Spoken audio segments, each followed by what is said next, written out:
What Hello. up? How it goes? how, how are you? I'm always amazing. How are you? I'm good. Just Yeah? ran 3 miles and took a shower, and here I am. Holy shit. That's a little bit more miles than what I ran. So I thought I was achieving life by grabbing some good whiskey for tonight, but I guess you're way ahead of me. I know. I have a beer, so For all that running, you drink a beer? cheers. Cheers. We can cheers. Yes, you. I run to eat pizza and drink Hey, beer. What are raise you your glass. talking about? Go. Don't leave me hanging now. There we go. Cheers. Cheers. Yeah. See, you're already leaving me hanging. You can't be doing that now. I'm sorry. I'm sorry. Yeah, Okay.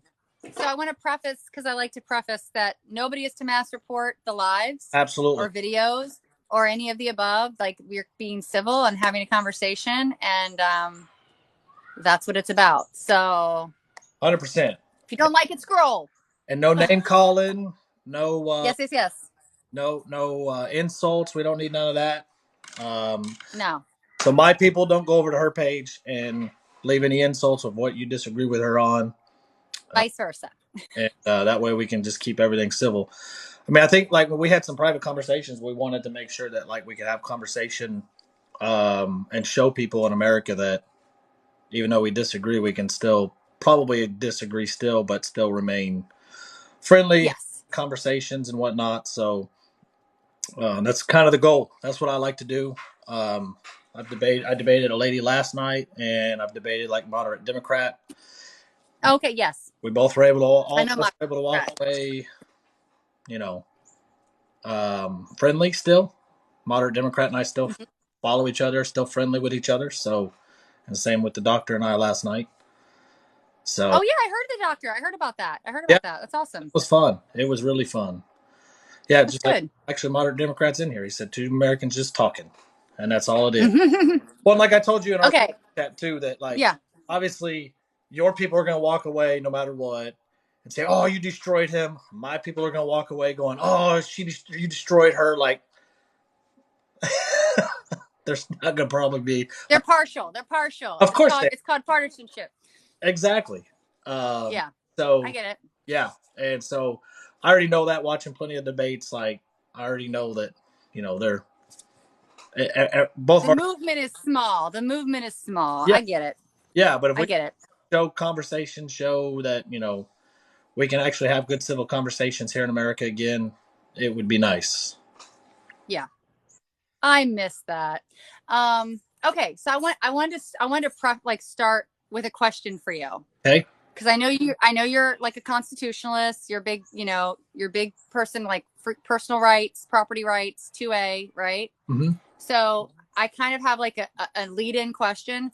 So if someone comes into your home and um fuck shit up, let's say, stealing whatever, damage property, do you feel like, as your rights, you have the right to retribution for yourself for the damages done, and then consequences for the actions taken on the part of the person that caused you harm in regards to your home and property? Do you mean like going to jail? Whatever it warrants, obviously justice system, but yeah, whatever that Well, warrants. So you feel like you should be retributed in the sense that you should be repaid for the damages done, and that individual should have some type of consequences for their actions that they took upon your property. oh, of course. Okay. Okay. So that leads me into immigration. Because here's my take on immigration, especially with the Northern Triangle, because that's where our mass immigration comes from. We have a really, really bad habit of putting our noses where they don't belong as a country when it comes to military and politics. And 1954, we basically screwed Guatemala. Next 40 years, they are basically an authoritarian run country because of us, under complete control, all because we wanted money from their agriculture side, Mm-hmm. and we wanted to own it. So we povertied these freaking people. Like 98% of their country is just in freaking poverty levels. And then we did the same thing to Honduras Mm-hmm. with the whole bananas thing, only. So, I mean, I feel like, and so that's kind of where I asked that question, because I feel like we've gone in and we fucked shit up. Mm-hmm. We've stolen from them. We've added guns and very dangerous situations, dangerous leaders. I mean, we literally installed leaders in 1954 under Eisenhower. Mm-hmm. And now we're upset that these people are trying to escape the environment that we basically created by supplying guns and, dictatorship, Mm-hmm. that want to just live a free life. So, like, I guess that's my point is, like, don't you feel like as the US, we owe these individuals something? Because a lot of people are very hindrance on financial aid, which we're hoping to use, which isn't being used properly, because when the UN had something on the ground, we were seeing improvement. And then that kind of backpedaled, combination of COVID and just financing and everything else. But I feel like there's a reason we're getting mass immigration right now. I mean, I think there's a few reasons, but I feel like that's one of them. A lot of these people are escaping a really dangerous situation that us as Americans have created. So I guess I want your take on that. No, I don't. I mean, mind you, no, I don't agree that we have to owe anybody anything because, mind you, that was back in the 50s. A lot of the people that are moving here are a young generation that could have changed the whole circumstances of things. At the end of the day, they could have voted in a new government system, which they chose not to. They could have created a But new. they couldn't. But they couldn't. They changed the system. They voted in the two leaders back to back up to 1954, They voted. had a democratic system. And then our government came in and said, no, we don't like this guy because he was distributing land among the poverty so that they would have equal out. So they would have equal, like a better, more equality type system, because of the fact that they were basically they had like corporations, like let's say Amazon for us, that took over the entire farming industry. So 2% of the people owned all of the land. I mean, huge discrepancy. So they had a leader that was literally in there splitting up land ownership, making it more equal, helping these people that were already working the land actually benefit from it financially. We went in and said, nope, screw this. And this is the reign of terror that went on for the next 40 years. They did not allow anymore. Like, we did not allow it as a country. We literally installed ourselves in their country and installed their leaders. So, like, they didn't have a choice. How are they supposed to rise up? The people that had the guns were the ones that we installed to control power. Yeah, so no, I still don't agree. Just like I don't agree. I mean, that's a form of socialism, essentially, but because we did something, now we have to repay it. One, I didn't do anything. Our government did, yes. You didn't do anything. Why should we, as American citizens, have to pay for what happened back in the 50s? Two, they could actually still continue to fight because there's more citizens than there are guns and people in charge. They could overthrow their government, just like America did back in 1776. A lot of these people, a lot of these countries, not just in that particular country, but a lot of these countries that are impoverished countries, at what point do they have their 1776 moment to where they spent? They don't have the means to do that like we did. They don't have the means. We didn't either. And I know this personally. My daughter's been in Honduras on a missions trip, witnessing the most heinous freaking situations. Like, they don't have the means. They have no education. They have no financial means, and they have no weaponry. They have no access to weaponry. Like, they don't have the ability that we had in the U.S. in 1776. They just don't. To this day, At the they're time, crippled. 1775 to 1776, we didn't either. Great Britain had us by numbers and weaponry. If you go back and do history, Well, they did. They had everything that you're saying. The Great Britain had, and we still managed to win. At some point, no, but we had no of, like, we had, they're in there. Britain wasn't here. Like, I know Britain was controlling from afar, but they weren't in there actually manning and overseeing what was going on. There's a very difference between people on the ground, physically on the ground, controlling your government. I mean, we're talking about two, especially in like the triangle, two gangs, massive gangs, dictating everything that gets done in that area. Like, it's a vastly different concept than we knowing the lay of the land and Britain coming in and trying to take from us and us being able to defend ourselves, versus they're already there 24/7 monitoring everything that's going on. I mean, literally, there was situations, they gathered 9,000 people and imprisoned them. If anybody spoke out, they would drop bodies from the air and cut out the tongues of anyone that spoke about their missing family members. I mean, they were using fear tactics and genocide to control every situation. It is vastly different than what happened to us. I mean, they're inside. They're not from afar watching. Well, Great Britain was on our land, but not to the extreme that they are there. Like they're outnumbered in regards to militia and governmental control. At the time of the Revolutionary War, so were we. We were vast. I don't feel like we were. We may not feel it, but it's the fact, because if we were. That's where the whole 3% comes from, because there was only 3% of us that actually stood up against the army of Great Britain. That we were vastly outnumbered. That's like history says that. It was a miracle that we won. I don't know. I just don't think it's the same. But either way, no, I don't feel like we owe anybody anything at the end of the day. As me as a citizen, I shouldn't have to pay for anybody to do anything just because of what my government did. My tax dollars shouldn't have to go pay for anything that I didn't have a say in. I mean, like if you got robbed, to use your same story, like if you got robbed, you want me, or I should take care of you. Well, actually, you do, because we pay insurance, and if I don't use my insurance, somebody else uses it if something happens. So you already do that. Well, that's if we're with the same insurance company. No, I mean, but insurance in general, you're paying in, and in actuality, you're paying in. I could pay insurance for the rest of my life, never get a claim, and somebody could get 30 claims. So the reality is we're already doing that. I mean, that's already kind of a socialist concept in the sense that we're paying into something that everyone benefits from. I mean, that's all insurance is. I mean, I worked in insurance for 10 years. That's all insurance is. Right. I mean, there's people that never use their benefits, and there's people that are constantly using them. Okay, but you're missing the point, because I'm saying if you got robbed, I should have to take care of you. But no, but I'm saying, obviously, but you do. Technically, you do. If you have, in our system, if someone gets robbed, like if I have homeowner insurance, it's a requirement in the state of Virginia. If you own a home, you have homeowner insurance. Forget insurance. But I'm saying it's a requirement. It's a governmental requirement. Doesn't matter. No, it's not a requirement, because if your home is paid off, you're not required to have insurance. So no, it's not a government requirement. It's your lender's requirement if you have. Right, lender's requirement. So you're right. Government.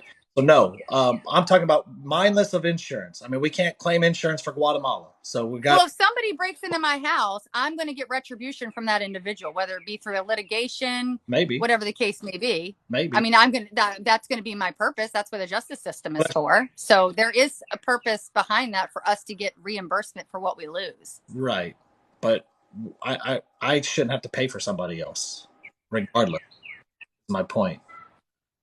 I mean, but we already pay taxes into stuff to pay for other people, in a sense that we're paying massive military budgets that we don't use. We're paying massive amounts into it. And yet we're like, okay, so I don't want to go too off topic, because I know we had 3 things we want to talk about, but I mean, that even goes into like social, like Medicare or Medicaid for all, or universal health care. Like, we want to eliminate big pharma, but yet people on the right don't want to talk about the possibility of the fact that the same amount of money we pay every month in taxes could actually create a better healthcare system in our country where everyone has equal equity. That's already been proven. Mm-hmm. The same amount that we the same amount that we pay in will not pay for universal healthcare. I mean, I've seen statistics that say otherwise, and I could send you some stuff, but as that, like a Bernie Sanders plan would cost us out the ass to do it, and that our taxes would absolutely go up. But I feel like our taxes go to things that aren't worthy of it right now. Like, we're flooding our military budget. You just complained about the government spending money on military. Yes. Right? Why are you so sure that our government would spend well on health insurance or healthcare? But that's what I'm saying. I want to eliminate health insurance. If we had universal healthcare, health insurance would no longer exist. Question. Why, if they don't spend money wisely on the military that's due to protect us, why would they spend wisely on healthcare? I mean, because that's what we're telling them to do. Okay, we put a plan in place. Their bills, their politics. I mean, that's the point. We also tell them to spend our money on our education. How well is that working out since the 50s when they took over our education system? I mean, it doesn't help that the last 4 years we had a private sector education head that was running public school systems and screwing us. The last 4 years, because at the end of the day, our healthcare or our school systems have been steadily declining since the government took over. Yeah, and so is our infrastructure, so is everything. That's what I'm saying. We need So to why would you change want the to way play? the money's being spent. It's not going to change, and you know that. If it hasn't changed with schooling, with our education, it hasn't changed with our It'll infrastructure. change if we get the right effing people into the freaking government And I'm not system. agreeing with that to an extent, but until we do, why would we hand over the most important thing, which is what we're saying is probably our most important thing, healthcare right now? Yeah, but our healthcare shit. And you I mean, I have a so if private our plan with healthcare a is shit now, corporation.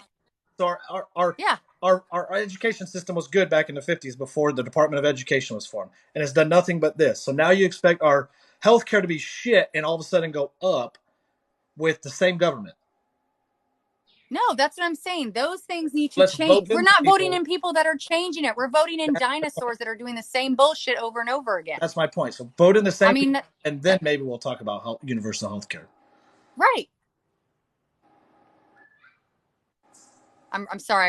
I'm clearly have people that are not on my side in my comment section. So I'm like seeing a lot fly up. No, you're Um, no, no, I'm just saying, I agree. I see what you're saying, but I still feel like that's the point that we need to look at what politicians are going to make those appropriate changes.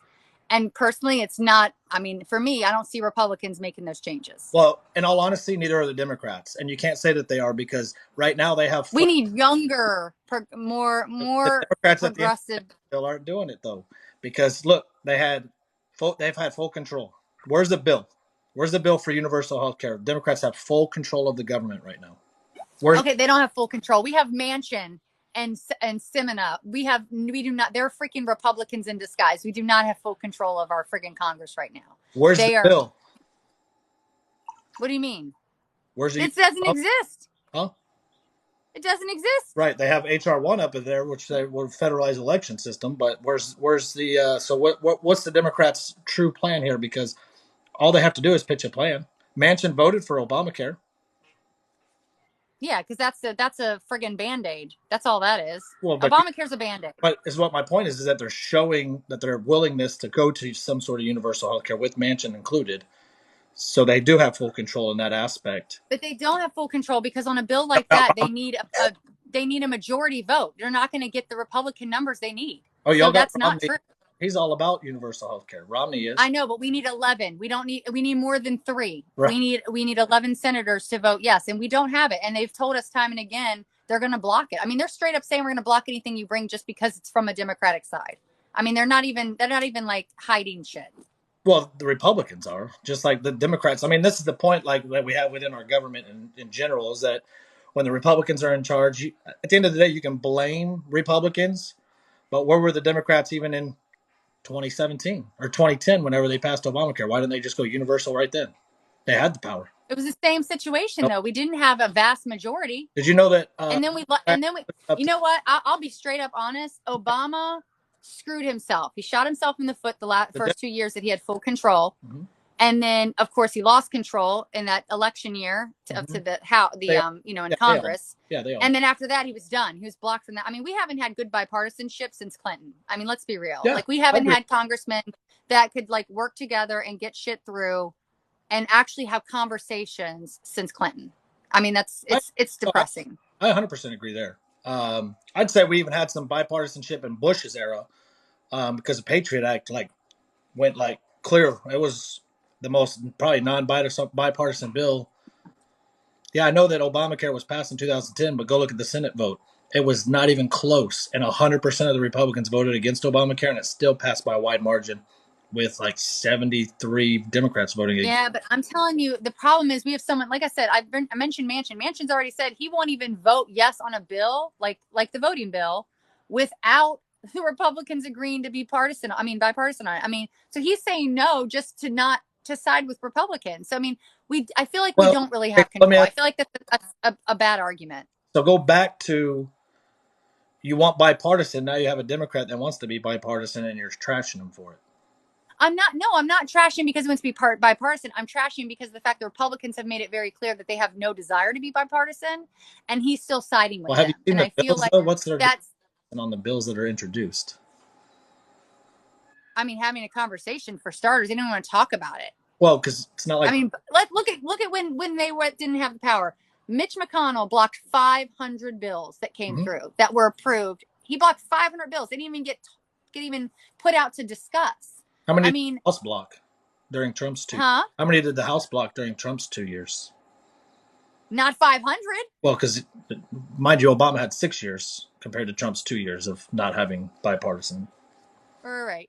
So I mean, still, that's a lot of bills. they did That's a lot of bills. 2 in the House. I mean, like we're either going to hold both parties accountable or we're going to hold no party accountable. I mean, here's the deal. I don't know if you noticed, but I mean, I was a conservative Christian up until 2015. So, I mean, I voted Republican my whole life. I didn't vote in 16, and I didn't vote for Obama. So, like, well, see, I did. I'm just saying. I voted for Obama.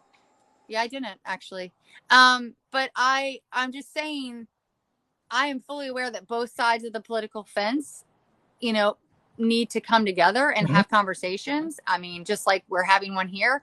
I just feel like unless we get some new young blood in there, that's not going to happen because these are freaking dinosaurs. Young blood, because a lot of the times you guys, you don't like our young blood that's coming in. I mean, you don't like our young blood that's coming in. I mean, Well, Jesus Christ, the gang, the squad. I mean, Jesus, they get hammered, man. Well, because they do a lot of anti-Semitism. Not really. Here's the thing. So why is it being proud? Wait. Why is it being proud of your culture anti-Semitism? Like they want to be represented as a religion, and automatically that's an attack on Christianity, which it's not. No, it's their verbiage. It's their words. They can be represented by Muslim. I don't care. Most conservatives don't care. It's the rhetoric that they spew across. You know, just like Omar said, 9/11 was just a thing that happened. I think that was taken out of context. I don't feel like she said it was just the thing that happened. And I feel like a lot of her language is taken out of context.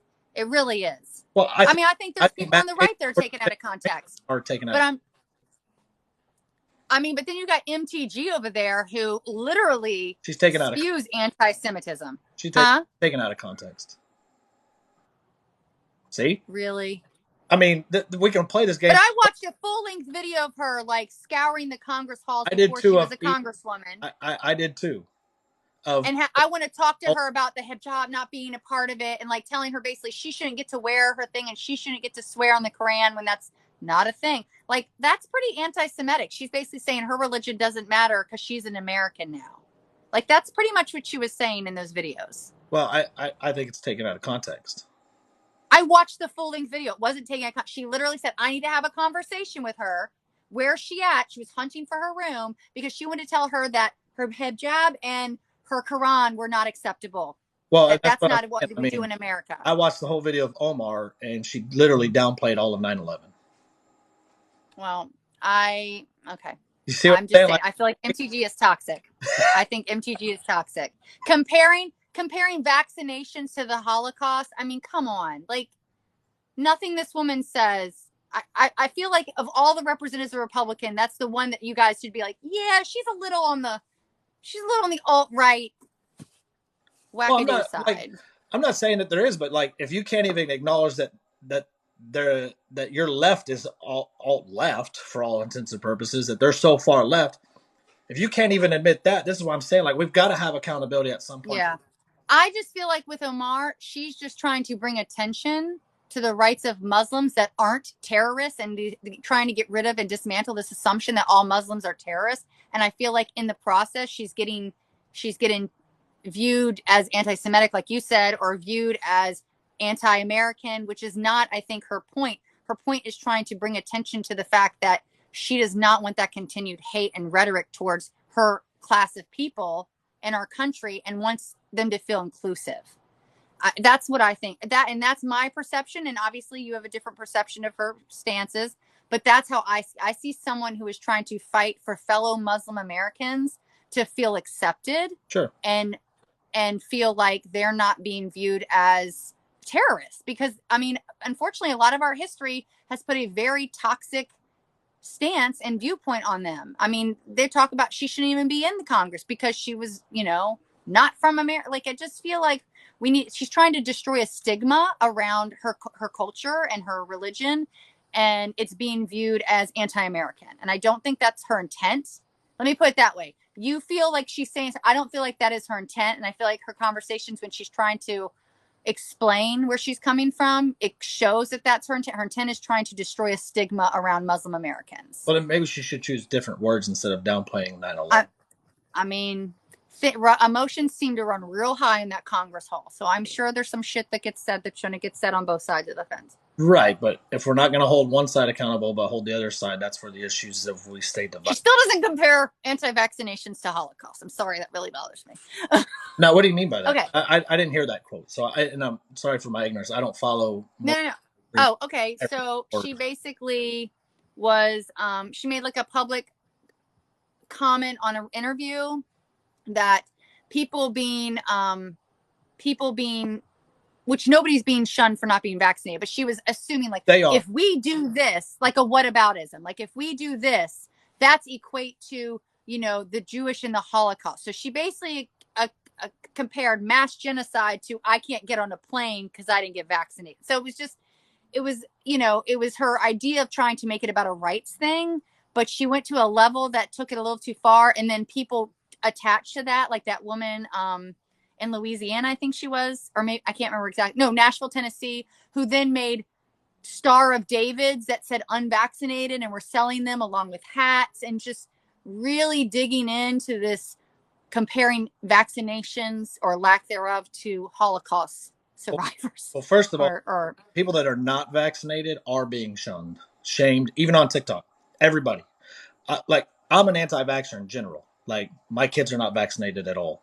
So I'm a plain anti-vaxxer. I get shunned all the time for not vaccinating.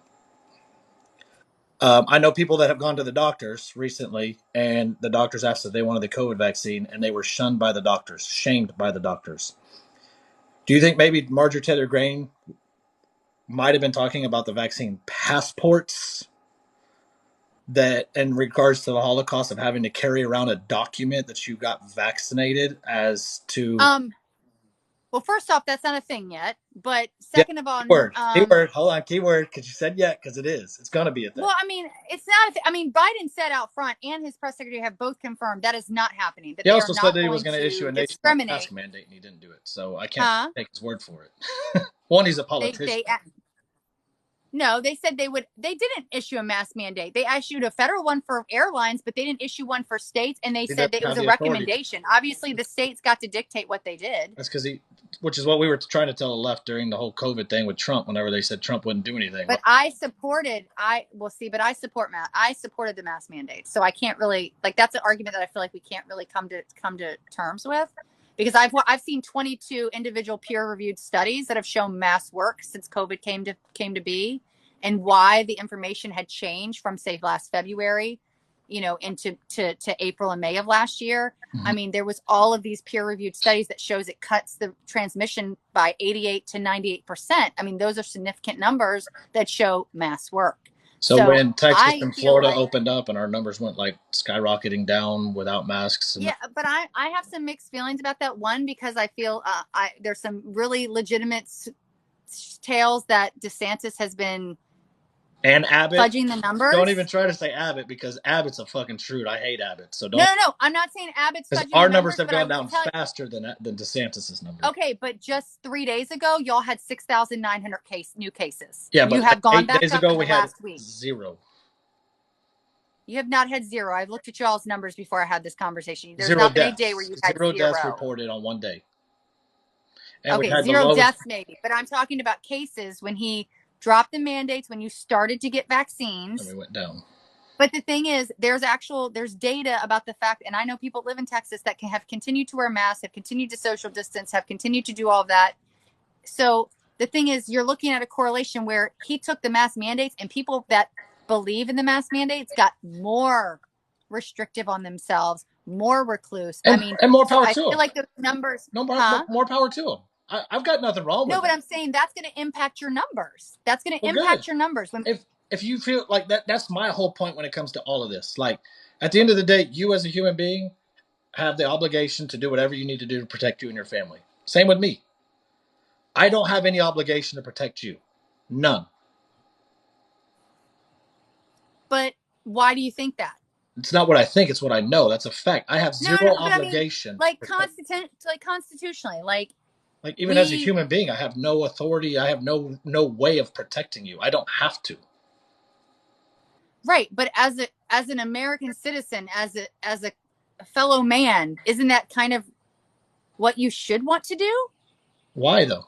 Like I morally, do you what don't I feel feel like I need to do for me and my family. If you have something different, because we all think different, do we not? right. But Like your way of I mean, protecting you and your family is different than the way I think of way yes, yes, protecting. yes. But I guess what I'm saying is, if you're not willing to make a small sacrifice, for instance, the mask when vaccines weren't available, you're taking away other people's rights for a free, like, So existence, it's like okay the for you to ability take to away exist. whether they be little or not. It's okay for me to sacrifice my rights of being able to breathe freely without a mask in order for you to feel safe. But you can breathe freely with a mask. I mean, I guess that's my argument. Like, Well, wearing a mask, a cloth piece of paper on your face, does not take away your ability to breathe. it doesn't mean It may I'm be asthmatic. an inconvenience, it may be annoying, but it does not actually restrict your ability to breathe and have a sustainable life. It does for me as an asthmatic. Like I start to get asthma attacks. Well, I know multiple asthmatics that have worn masks and have had Great. zero issues with it. Well, I do. So now what? Because I do. Well, When I'm I just wear a saying, what mask on an about doctors? airplane. What about asthmatic doctors that wear masks for 12 hours on end to protect their patient? I What about mean, me? what about you? I'm saying. See, so it's okay for me to not be So, selfish. but see, here's the caveat. So you're saying I shouldn't have to wear a mask and worry about other people. Am I being But then in the aggressive? same breath, Am I, that's like saying you shouldn't, if you don't wear a mask, then you should just stay home. So it's like, so our ability to just want to be able to live safely is now being restricted. So now my rights are being infringed upon because other people choose to not give a shit. I mean, that's kind of what, right. I mean, now my rights as a human being are being infringed upon because you don't care about anybody outside of your little bubble or house. I mean, that's kind of what you're saying. Do you feel I'm being aggressive? No, Okay, I'm being accused of that in my comments. So I just wanted to make you're sure. not being aggressive. Okay, just want to make sure because I got some comments saying I'm being so Someone aggressive. just told me I need a muzzle, so it's cool. Okay, no, because I don't want to come off as aggressive because I do want this to be a good, peaceful conversation. So No, you're not being aggressive. okay, just want to make sure. Oh, the asthma thing is BS. Okay. So for me, it does affect me. It legitimately does. So why, as me, like even my son has asthma. He had to go and get the doctor to say. My brother and my middle daughter have asthma, so I understand. So if it like obviously every asthmatic is affected differently. Like not every asthmatic is the same, right? Yes, but I guess what I'm saying is, so when my asthmatic daughter puts a mask on and puts an oxygen a pulse ox on, her oxygen level does not change whatsoever. She's in a mask 8 hours a day at school, no issues. Okay. I guess. And I'm glad that your daughter doesn't have asthma or as have effects with it. I do, and my son does. But do you see what I'm saying? Where you're making the comment, us trying to live free and healthy and safely out and about outside of our homes, you feel like you were infringing on your rights by asking you to wear a mask, but in the same reflection, you're infringing on other people's rights by refusing to wear a mask because you're putting them at a safety risk Oh, and making.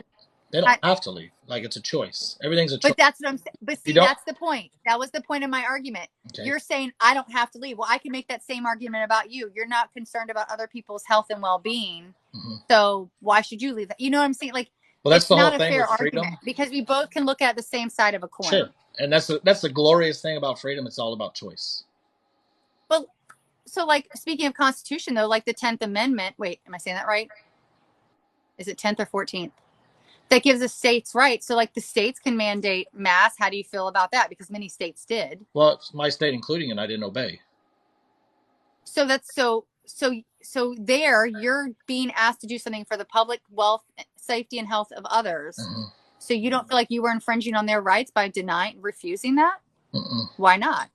That's not allowing them to live safe and freely if you're choosing to ignore. We all have, like, in order for like us to call free, like we have to have the choice to do something or to not do something. Otherwise, it's not freedom. Agree or disagree? But you believe in a constitution that gives states the right to make those types of decisions in and I made my own free will choice to not wear the mask against our government. Which, if they wanted to come and arrest me, I was facing that fine. They didn't. Someone in here said, doesn't your mask work for me? I get that question a lot. I mean, as I mentioned at the beginning, there's 22 studies that show that mask wearing, if only one person wears it, it cuts the percentage of transmission by about 40 to 60%, where when both parties wear it, it goes to 88 to 98%. So, I mean, my mask protects me to an extent, but not 100%. So there's still no guarantee that a mask works. I mean, it just decreases the chances. So at the end of the day, whether I wear a mask that's a big decrease. That's a big decrease. It is, but it's still not a guarantee. I mean, I guess for me, seeing nearly 600,000 people dying, as well as seeing tens of millions have long hauler symptoms. Like a good friend of mine, 33 years old, had to get a pacemaker because COVID destroyed her heart. Like, I don't know if you've ever seen, there's a girl on here named Cora Lynn that was, she actually dated big TikToker Steve for a while, but she literally lost the ability to walk, talk, had around the clock migraines because literally inflammation of the heart, lungs, and brain, all three. She was in Hopkins. I've just seen how much COVID has destroyed human beings' lives, not only by death, but just by these long hauler symptoms that many of which are unknown. Now this new variant is causing apparently gangrene and loss of limbs. So, I mean, I guess I feel like I look at it as if you're making a conscious decision against something like a vaccine and mask, you are infringing on others' rights. That's the way I'm. And again, and then it works vice versa. By you requiring me to, it infringes on my rights. See, I don't. Yeah, you don't like it because to the whole thing that I don't feel like a piece of cloth is infringing on your rights. Well, because if I don't have a choice to do it, you're still able to walk and talk and interact and go into. If I don't have a choice to wear it, it's not freedom. Period. No matter what it is. I mean, you're not supposed to have a choice whether or not you wear shoes when you go into a grocery store, but you do it. That's their rules. That's the rules. I get what you're saying. That's their rules, and I choose to go into that place of business and have to wear shoes because that's their rules. But you just said that when masks were required, you chose to ignore it. That was rules then. Well, because when I walked into the store, they didn't say, "Hey, you have to wear a mask." They ignored me, and I kept on walking in. So they didn't enforce said rule either. Had they kicked me out, I did get kicked out of one place because it was their rule, and you wanted to use their establishment. And they will enforce that rule. Do you really think they're going to stop you and go, dude, put some shoes on? I've been stopped before, and I told to go put shoes on at Walmart. I'm just saying it's the same. It's the same concept. It's a rule that they are putting in place. Well, if you don't enforce a rule, is it a rule? Yes, it's still a rule. It is still a rule. My kids think otherwise. If I don't enforce the rule, it's not a rule. I mean, you teach what you want enforced, right? So if you want something enforced, then you have to enforce that rule in order to condition people to do it. I was kicked out of Best Buy. I freely walked out of Best Buy because I didn't have a mask on. They enforced that rule. Okay. More power to them. Walmart could have done the same thing. I walked past 5 greeters. They could have said, "Hey, you need to put a mask on, leave," and I would have left. I know, but you're putting employees in a pretty shitty situation. But they didn't at Best Buy. They didn't mind kicking me out at Best Buy, and I didn't mind. That's because that guy had a backbone. I mean, so how you gonna blame people then? Put people up that got a black backbone. I'm just saying. Someone said, "So you want confrontation?" No, I didn't want confrontation. I left. I peacefully left. They said, "Hey, you don't have a mask. You got to move." Okay, I didn't confront them. I just left. Okay. All right. Well, I appreciate that because I've seen otherwise from a lot of people. No, I mean, I do believe in the business of like a baker not wanting to bake a cake for a gay couple. Hey, that's his business. If he wants to deny business, I'm fine with it. Just like if they want to deny business, I was going to spend $5,000 there that day. They didn't want my business over a mask. Okay, cool. I'll go somewhere else. It's not a big deal to me. Like, I just won't shop here. I didn't have to go sue. I want to talk vaccines, but I feel like it's going to be a hard conversation if you're a full anti-vaxxer. Mm-hmm. I mean, because obviously I'm not. My kids are all vaccinated. Sure, I work in the public problem there. system. And I've got no issues with people that vaccinate either. Right, but do you feel like the reason your kids are kind of more protected is because 98% of all children are vaccinated from the things that they're not vaccinated from? No. I mean, keeping the possibility of transmission down. They don't. That's why the few anti-vaxxers that exist, which is literally like 1 to 2% of our population, do not experience measles, huh? It's actually growing. When there was a Not substantially. measles outbreak, I didn't get scared of measles. Why not? It killed lots of people. Yeah, but I mean, it also a lot of people didn't die. I mean, there's a chickenpox vaccine. Why do we need a chickenpox vaccine? Right, because it keeps you from getting shingles, which sucks ass when you're an adult. It sucks, but it's Like I why wish I is it? would have known. I wish I would have known, so my mom wouldn't have dragged my butt to the neighbor's house to get me chickenpox on purpose when I was a kid. Because now I got to deal with shingles when I'm in my 50s. I mean, my But kids don't get the flu vaccine, and they don't get the flu. okay, I mean, I know people that are like that. I know people that I get the flu vaccine. I don't get the flu. Like, I mean, I get it. You don't get the flu And then vaccine? it goes, huh? You don't get the flu vaccine? I get the flu Oh, okay. vaccine I and thought I you said don't you get the didn't. I was flu. like, dang, I was kind No, of I work in a surprised. school system. I get the flu vaccine every year. Right. But I'm curious. Like, and I'm just curious on your take on the vaccine. Do you think the vaccine is unsafe? Like, I mean, obviously you're not going to give your kids anything, but like in particular for COVID, do you personally think it is unsafe? Yeah, I don't think it's been fully vetted, and it's definitely not FDA approved. It's just under emergency approval because we're under a health emergency declaration. So it's not FDA approved at all. Not that I trust the FDA in general, but um, it hasn't gone through all the clinical trials that a typical vaccine will go through. Actually, it has. It has. Not 100%, or else the FDA would have just fully approved it, but they didn't. No, it has. So it's in approval process right now. They applied May 10th for Pfizer, May 30th for Moderna, but the approval process 6 months. the only difference between the COVID vaccine and let's say the flu vaccine or any of the vaccines on the market is that production happened simultaneously as clinical trials happened. So clinical trials for Moderna started May 17th, 2020, last year. mRNA had already been researched for a number of years in a number of different vaccines and clinical trials. They had done the animal trials and they had come back successfully. And then they moved forward with a small scale in phase 1, and then they moved on and they got upwards of 42,000 participants in phase 3. Phase 3 had 10 months of clinical trial studies as of, I want to say February or March. How long were those studies? How long were those studies? Back up. I have a question. Hold on. Yes. No, you're fine. When you're done with this, can I have your phone? Maybe. Bye. Wait, for like a Yes, you can. No, bye. Yes, no, bye. you can. No. Don't listen to the conservative Texan. He doesn't count. All right. She's a socialist. Stop. You can absolutely have her phone. Go. I'm not a socialist. I'm just messing with you. Okay, in the house. I'm not playing. I'm going to say no permanently if you don't walk away right now. Oh, the conservatives coming out in you. I like it. So how long have the studies been going? How long have the studies been going on for? Okay, so the phase 1 started in March 17th last year, and then phase 2 was I think 2 months after that, and then phase 3 was 3 months after that. So they have more than a full 10 months, which is that's all that's required for FDA approval for any vaccine. 10 months of full clinical trials, the largest being 42,000. They had gotten their second vaccine. A lot of people like to allude to the fact, like, it still says it's active. It's not active. It's the fact that they maintain after that time frame not because of long-term effects, but they're literally just monitoring to get any. I'm trying to think of the word because I talked to an epidemiologist the other day about this, and now I can't think of it.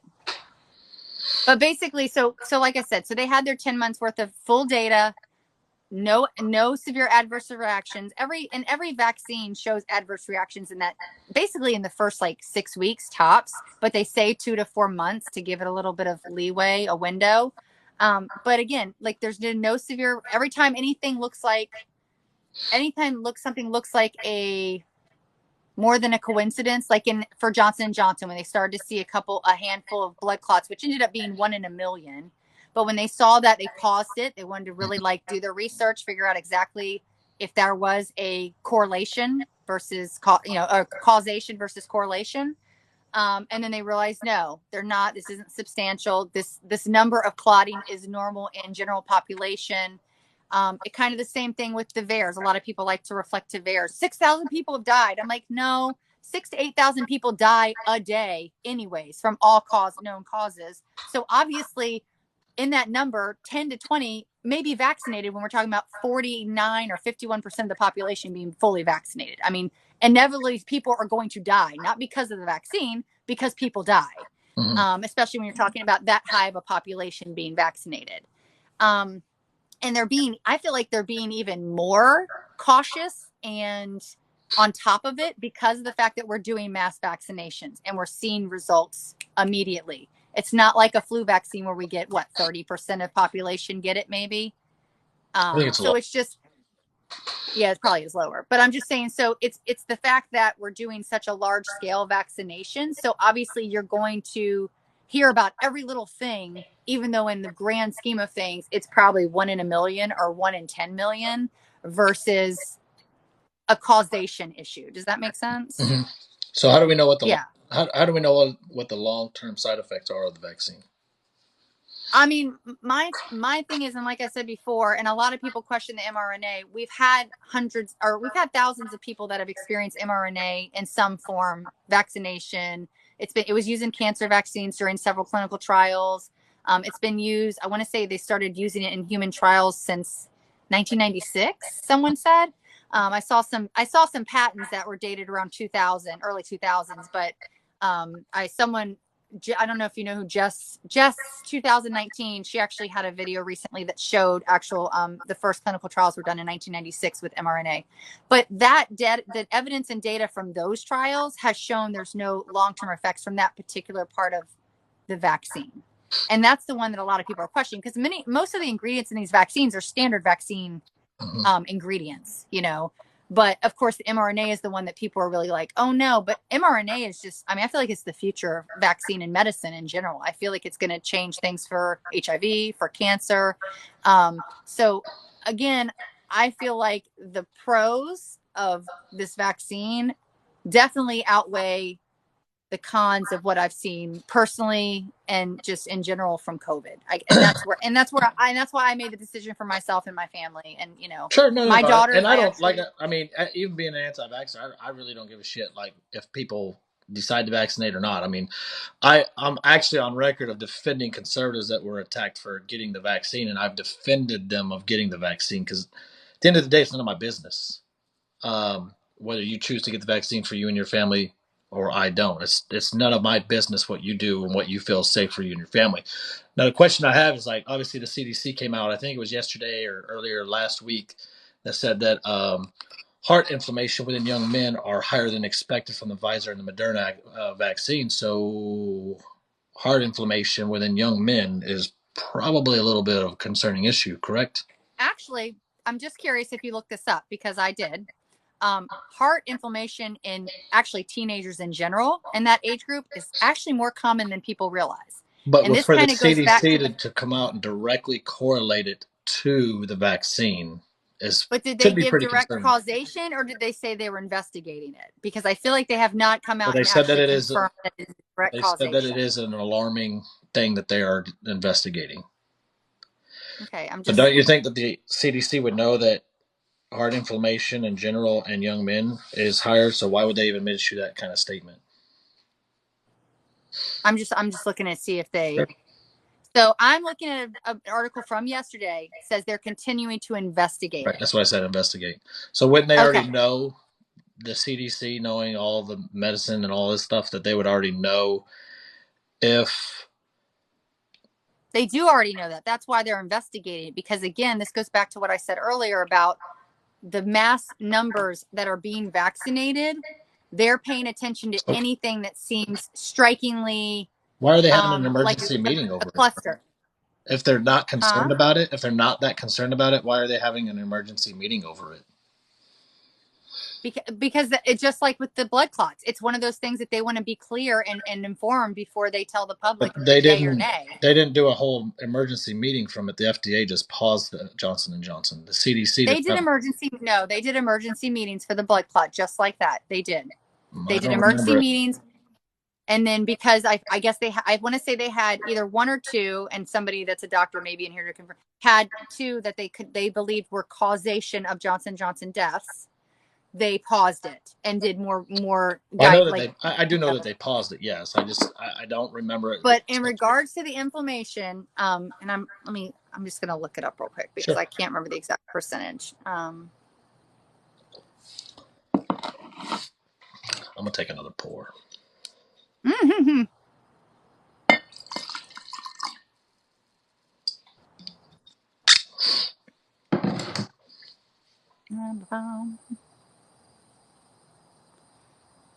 Common. Okay.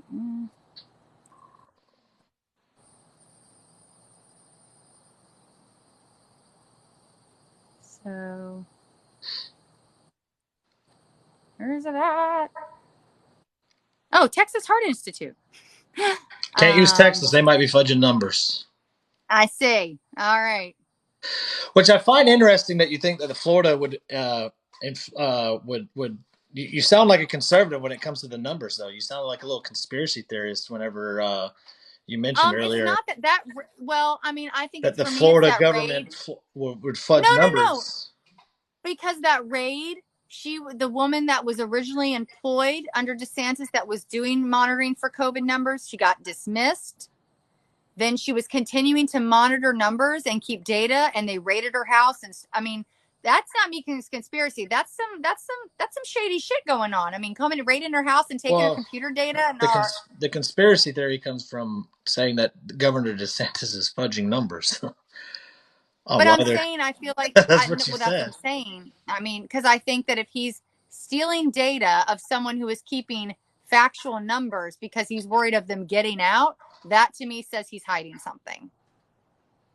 Well, that's conspiracy because it's not factual. I mean, I'm not saying I don't believe in some conspiracies. Some conspiracies are true. I don't believe in a blood-sucking cabal, no. But I do believe that there are things that are being, that, I do believe that there are definitely things that the government has hidden in the past. I'm sure there's things that they continue to hide. Like, I'm not naive. I'm not an idiot.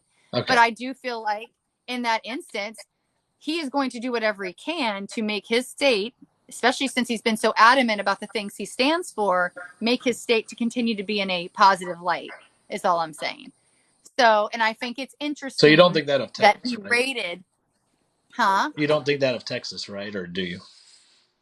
Well, I feel like Texas's numbers have started to reflect a rise because you guys have not vaccinated as quickly as a lot of other states. You only are like 38%. And gradually your numbers are increasing because I think you're opening up more and people are getting more comfortable and getting we've back been into open that since mindset. like March. No, I know you've been open since March, but I feel like people are getting more comfortable because vaccinations are happening and being a little more, just like we've had waves in the last year where people got more comfortable during the summer and then we had huge spikes.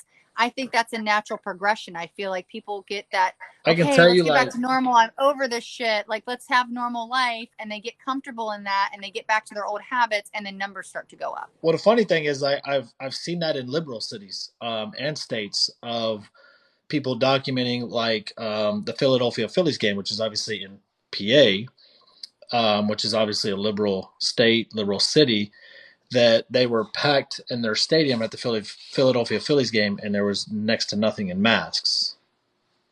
Yeah, but so they were all either vaccinated or tested, all of them. They weren't all tested and vaccinated. They don't do that at video. That's what it said. They said everyone had to get a negative COVID test or be vaccinated to come. To attend a game. That's what it said. I'd have to look into that one. So I'll take look into that because I actually had a conversation with someone under one of my videos about that game, and he said that they all had to be tested or they had to be vaccinated. Yeah, and he was arguing for your side. He was saying, he was arguing for your side. He's like, there'll be no COVID ones from that. And I'm like, well, don't make that assumption. And then he said, no, I know because everyone that went had to be vaccinated or tested before they went. I don't know this because until you commented to me about wanting to do the debate, I hadn't heard of you or even know of you, and not to be offensive by any means on saying that. I just hadn't run across your content ever. I'm very surprised. You have people that really don't like me on your side.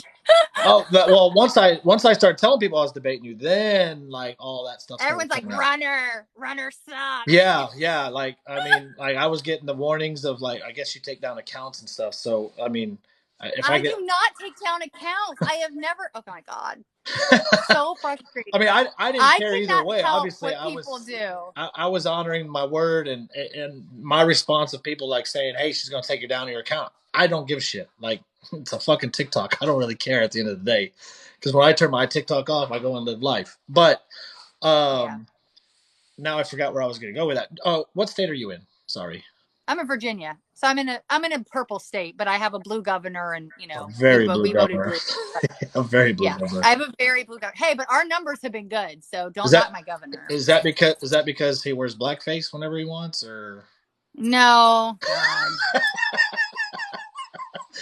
I mean, this is the part of the whole thing. Okay, that so I don't know if you know this about me either, but I straight up say pretty much any white man in their 60s and up is inherently racist. Sorry, not sorry. They're raised. I mean, I do inherently. I say inherently. I'm not saying that they act on it, but here's the deal. Hear me out. Hear me out. Why I say I'll this, hear you. I'll hear you. And again, because I live in a purple state, my grandfather's a racist. Like, I'm not even going to deny it. Like, he said some very vulgar things in my youth. He's not remotely PC. Okay.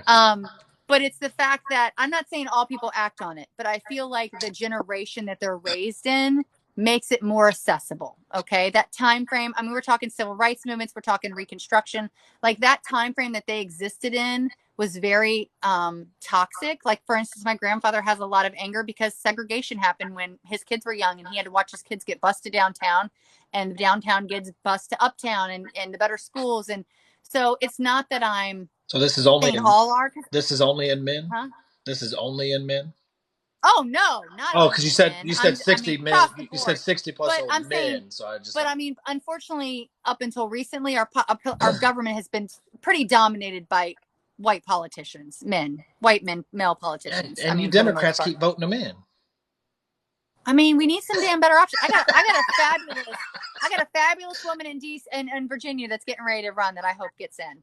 Yeah, you had all these, you had 25 candidates to run for president, and you chose the oldest white man in American history to run that can't even speak coherently. I would have chose Bernie, dude. I would have chose the other old white dude, personally. Okay, so you're a Bernie. Are you a Bernie Sanders fan? I'm not a Bernie or bust, but I'm a Bernie fan. Oh. I just, it's always boggled my mind, and maybe you can answer this. Why Bernie Sanders got screwed twice, and y'all didn't vote against the Democrat Party for that? Because we're still voting for our interests. The same reason that the Republicans. Can't say that. The same reason my mom voted. No, listen. Okay. The same reason my mom hates Trump and voted for him, because there's certain people that hold an allegiance to their party and their party's policy, even though it doesn't always work out the way they want it. Here's where that's the truth. Here's where I'll disagree with you. Trump lost. And what was the very first talk of Trump losing, if you remember on TikTok at all? Start a third party. Let's start the Patriot Party. You never heard... do that to divide the parties. Right. Well, you never heard it from the Democrat side when Bernie Sanders got screwed twice. Okay, but you know what the problem is, and I don't think you see it because you're not on the left, and I haven't, like I said, I haven't been on the left till recently. On the Republican side, on the right, we can have someone kind of central, moderate, that's right-leaning. Okay. I'm trying to think of a good example, and nothing's coming to mind. But somebody like that, someone that's on the fence but leans more right because of maybe because of 2A or abortion, or fiscally they're more conservative, whatever the case may be. All the way to Satan bloodletting cabals, okay, can come together and agree on a politician. They can. On the left, you have moderate left-leaners like me that, can see the line of why a lot of things why the lines get drawn in the sand. Mm-hmm. All the way to I want socialism, which is very small percentage, even though a lot of conservatives like to push this whole idea. They're all progressive. No, they're not. Fucking Biden is a Republican. Okay. I'm sorry. Like, he's barely a Democrat. He is barely a Democrat. I'm sorry. He is. He's not. It sounds like anybody you don't like from the left is a Republican. No. This is the second politician because he votes nothing Republican. He never has. Okay, but listen. Well, he used to. What? He used to be. Okay, well, look at the crime bill. The crime bill he elevated to get Republican support. Well, he wrote the bill, or co-wrote. Right, but he wrote it the way he did to get Republican support. He knew exactly what to put in that bill to get their vote. I'll have to go back and look, but I think they had full Democratic control under them because that was Clinton's. No, 100% Republican vote for that bill. I'll go back and look. It was a But mixed he's bag not on a the Republican. Democrat side. He's nowhere near a Republican. I'm just kidding. He's not a Republican, but I'm saying when you look globally, listen, when you look globally, he is not on the left. He's not even like a limelight on the left when we look at global politics. But when we look in the US, he's a centrist. I would call him a centrist. I wouldn't call him a Republican, I'll go but there. I would call him a centrist. He's someone that could really go, like, when he says I want to unite, I think he means that. I really do think he wants bipartisanship. I just don't think he can get it because of the climate of the political climate right now. Our political climate sucks. I agree there. Yeah. So men over 60 are racist. Not all. Oh. I said you can be inherently racist if you're raised in that era that was just it just was a bad time to be a youth. And I feel like for a lot of, especially in the South, that idealism was like ingrained in them in their youth. And it's hard to just ignore that and grow out of that unless you have something that's combating those ideologies. What combats those ideologies? You know what I'm saying? What combats those ideologies? I mean, getting out into the world and actually being involved in the community and seeing what's going on. You know, I made the comment, I was a conservative Christian until 2015. So the church, my leaving of the church was my first kind of breaking point. Then me working for a public school system and actually seeing how politics affects other people, because I was one of these people that if I didn't feel directly impacted, it didn't matter to me. And that's what really opened my eyes, is being in a workforce where I was seeing 20% homeless. I was seeing 10% immigration, English learners. Like, I was seeing them in real time and the hardships they're experiencing and just the challenges they face. And not just minorities. I mean, even lower income, white families. Like, so I saw a different perspective for the first time in my life. And it changed the way I approached politics and policy and wanting to make a difference. Again, I'm not socialist. I'm not, but what I was saying earlier is, like, you can have a centrist like me, a left-leaning moderate like me, all the way to that, and they can't come together like a right can. You're probably more left-leaning than you are centrist. Oh, I am. Okay. I've grown left-leaning greatly. But what I'm saying is, but I've been attacked by leftists. I mean, so, like, our side kind of eats their own sometimes if they're not on the same page. Huh? I said, oh, trust me. I don't feel like I see it as much on the right, though. I feel like go to my page on 3.0. I'm getting attacked for attacking Greg Abbott, a Republican. Okay. I'm getting death threats from conservatives because I'm attacking my own government. Death threats is just another day. Oh, no. I get it. But, like, we eat our own, too. Trust me. You might just spend a little too much time on the left side. But I mean, you're right. I've been called not a conservative because I don't support my damn governor. I've been, your governor does suck. I get it. Yeah, no, he does. I mean, I'd like to get somebody more conservative than he is. Oh, God, no. He's too much of a centrist for me. But that's neither here nor there. What was our next topic? Oh, election. Let's talk election. Oh, God. Okay. So I noticed in your video the nice little snarky remark about not having it's not fair or equal. Mm-hmm. How do you figure? How do you figure? What laws are you talking about? You're talking about voting rights. Okay. Well, that's what you said. So yes. So, for example, like in the state of Utah, okay, every single registered voter gets a mailed ballot. Every single one, without request. They're all mailed. They can register with a simple bill, like electric bill or whatever. They don't have to present a photo ID. Now, and I'm not against photo IDs. I'm just saying they don't have to present anything except a bill showing their address and their name on it to register to vote. No validation. And they all get, so this is a Republican-run state that always votes Republican. And yet there's no issues with that type of system in place to the Republican Party. Yet Republican-run Senate houses across the country are, lessening the time that the ballots are open, like the polling places are open. They're eliminating hours. For instance, in Georgia, a lot of voters on Sundays would go and vote immediately after service. I am being told that somebody lives in Utah and you're wrong. Well, I looked up the voter laws to confirm that, and it says that is right. Okay. I'm just telling you what somebody from Utah is. I don't know. I've never looked at the laws. I don't care. Like for me, yeah. well, there's 6 states that all are required mail-in voting. Like they require, because they're rural country or rural states, so they require, because they know if they don't, they won't get the votes they need. Because what would happen is the cities that are all clustered near the polling places would vote, and the rural areas that are going to vote more red aren't going to show up. They're not going to drive 2 hours to cast their vote. Have you seen Texas? Yes. So you know how rural we are? Yes. I know, but I'm just saying. Like literally, that's what keeps Texas red. Have we been small like New York, we would be blue as blue. Gerrymandering. I'm sorry? I think Texas does a lot of gerrymandering too. I think they do a lot of restrictive voting laws that hinder a lot of votes. I'm interested. Go ahead. I'm very active in the election in Texas, so I'm very interested to hear your perception on this. My perception. No, I am. All right, hold on. Okay. Well, do you know the bill that they're trying to push through, or maybe they pushed it through already? The one that I think it got pushed through already. The bill S7. S7.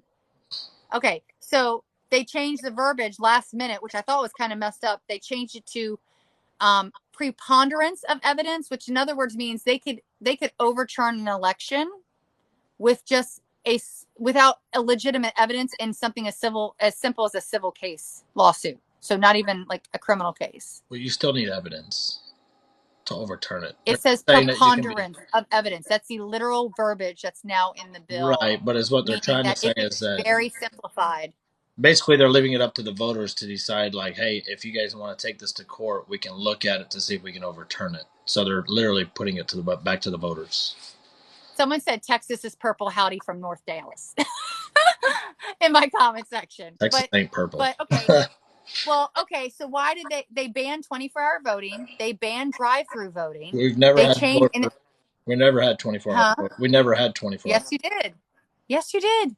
I promise we didn't. Maybe not in your county, but there was counties that had 24-hour voting, and it's been banned. That was something they literally changed in the bill. I've lived in 5 different counties, including rural and in the city, and we've never had 24-hour voting. Well, this bill that I just read today says you did. And the only reason why we had drive-through voting in any time was because of COVID. They literally just opened it up this time for COVID. And it was actually Texas that changed the Sunday law.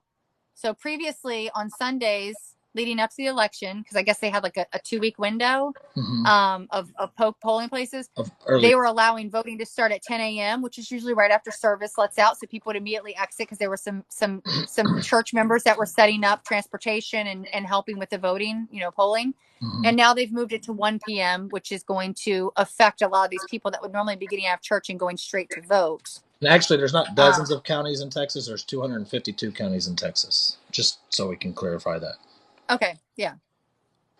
But so I mean, I guess my question is, why make these rules when nothing has been presented to show this being a fraudulent concern?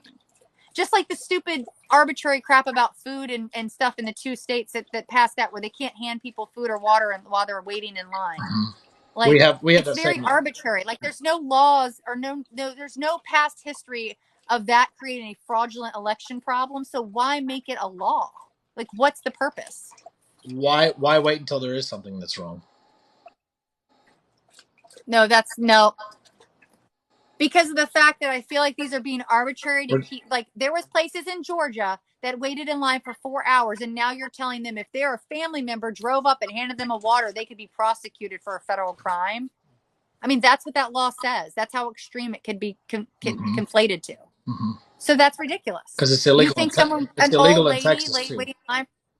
But do you think an old lady waiting in line for 4 hours, she can't have a family member or someone hand them food? I mean, why would that need to be a law? In what sense would anybody buy a vote with a bottle of water? It doesn't happen. It's never happened. It doesn't need to be a law. These are arbitrary. Sure. It's just more excuses to hinder people from showing up. If a bottle of water keeps you from showing up, then voting isn't that important to you. If you have to wait in a 4 to 6 hour line to vote Been and there, you can't done have that. something to eat or drink, that I mean, One, it's in November where it's not hot, so it's not like you need the water. But at the end of the day, like it can't be a campaign official handing out. It can't be somebody like a family member can actually hand you water. No, they can't.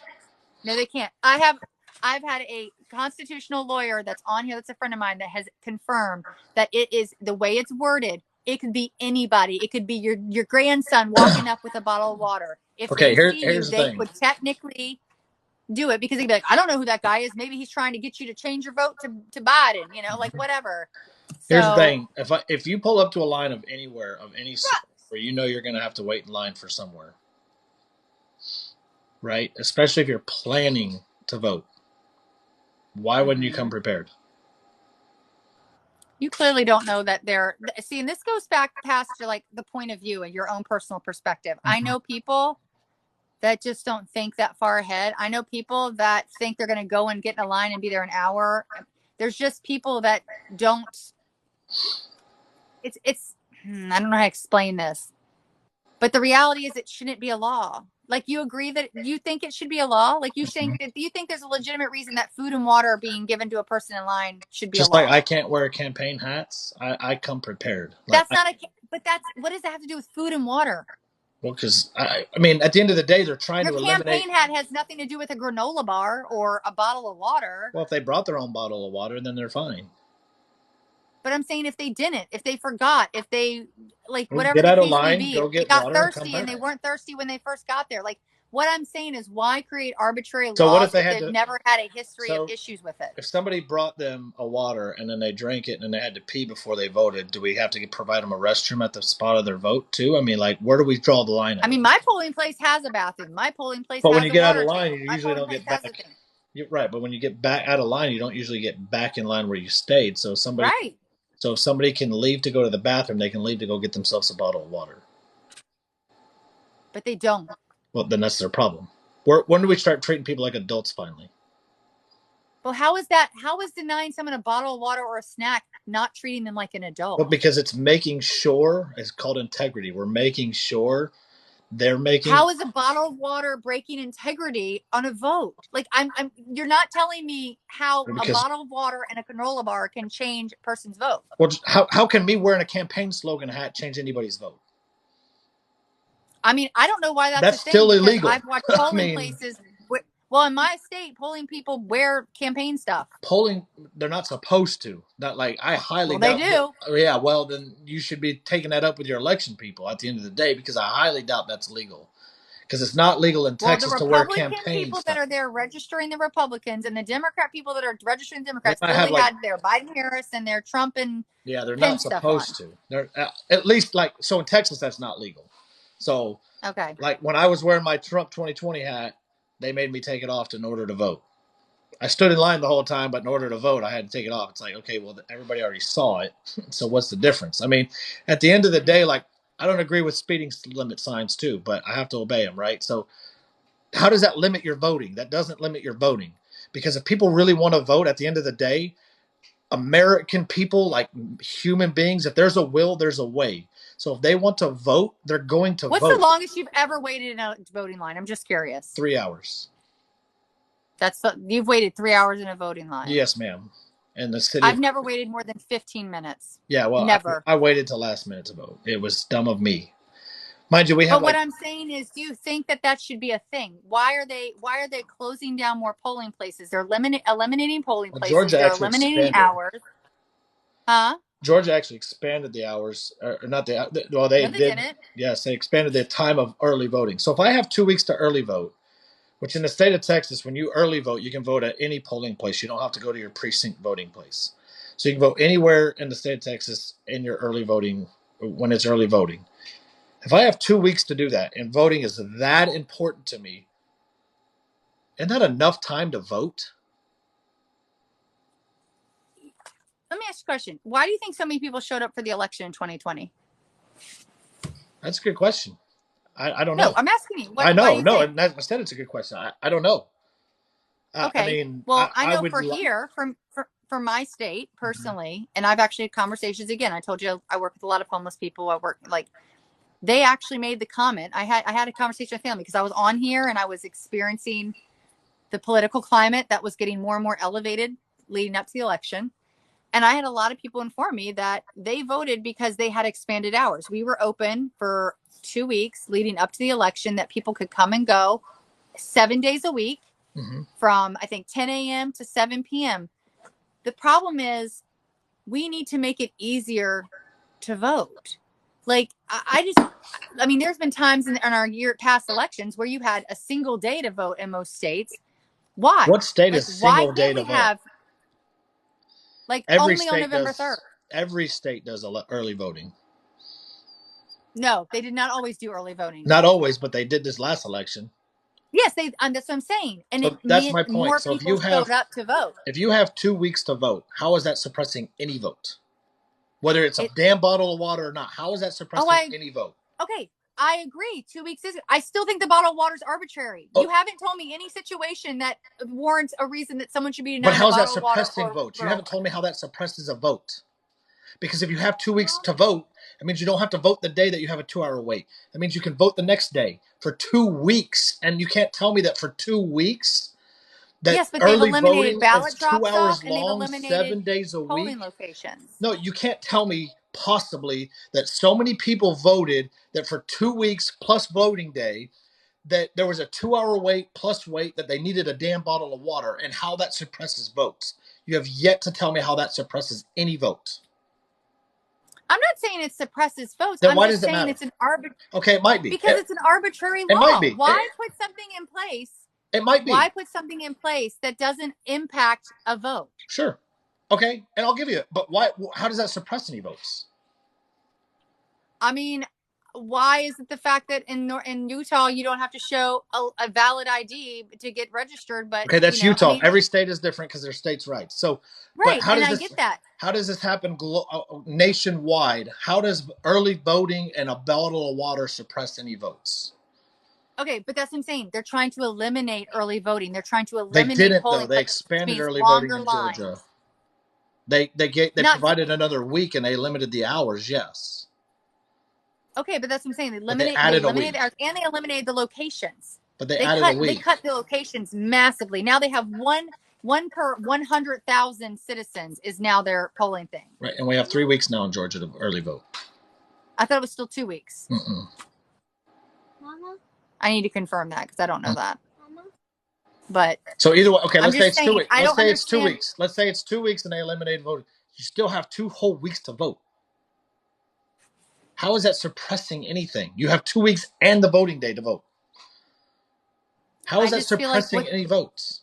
Why eliminate polling places that are more convenient? If someone's got to drive an hour, a lot of that, mind you, has to do with volunteers. In your rural areas, it's very hard to get.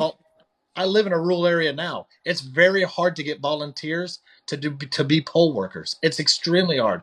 Most of the time, they're elderly people. What about the drop boxes they eliminated? That doesn't need any volunteers. Well, Texas doesn't have any like my county didn't have any drop boxes. Okay, that's your county, but I'm saying in Georgia they had drop boxes and they eliminated like hundreds of them. Why eliminate that? Doesn't need volunteers. It can be monitored by a camera.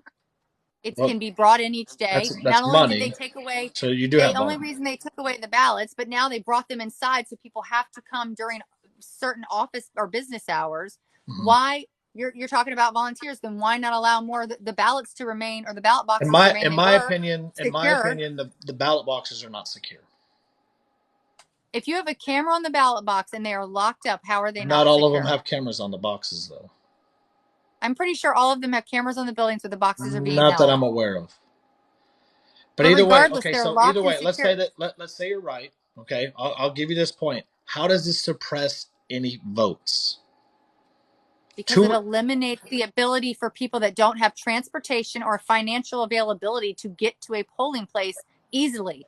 If you're taking away locations that are closer to people's homes, then they're going to make it more challenging for these people that already don't have access to public or regular transportation or funds to get public transportation to go to vote for these places. You're taking let's say someone lived a block away from a polling place and now their polling place is gone and their new polling place is an hour away or a 45-minute drive. That's going to make a huge impact on those people that do not drive, that do not have the finances or the means to get to these new polling places that have been established for them.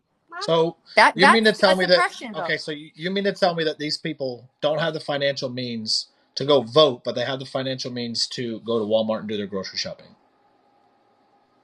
Most people that live in suburbs, cities, are right there in walking distance of their grocery or wherever they access their food. These are people that are living in walkable cities. They're not driving across town to if they're in the city, then they're walkable to their voting location. I guarantee that. No, they're not if they eliminate them and bring them into another part of the town. They did the drop boxes, not the actual ballot location. So again, you have 2 weeks to vote.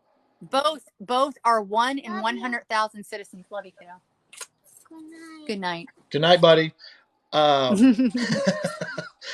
the thing is one, at least in Texas, this is how it is in Texas. I don't know how every state works. I can just speak on Texas. During early voting and all the way through voting, the city provides free transportation. So now what? But not all states do that. Georgia doesn't do that. Well, we don't know. Have you ever looked into it? Do they?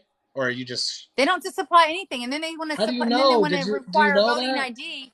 Do you know every city does that or doesn't do that? Do we know that for sure? Okay, so when Georgia had their runoffs, I participated in some programs with them. Like I did postcards, I did some other things with them, whatever. But from what I understand, they have a hard time. Oh, wait, I got somebody from Georgia saying, yes, we do. You have 100% free transportation in all counties. I don't believe that. Well, I don't know about all counties. At least in the cities they do, which is where you're saying. Okay, I have someone in mind that says, I live in Georgia. No, they don't. They're saying Uber and Lyft did too. So I know Uber and Lyft actually did do nationwide. I don't know. I have several people saying no, Georgia, no. Not someone said Georgia data, the polling location, that location, and close their photo. Okay, I'm not worried about those. So Uber and Lyft did provide free rides for voting.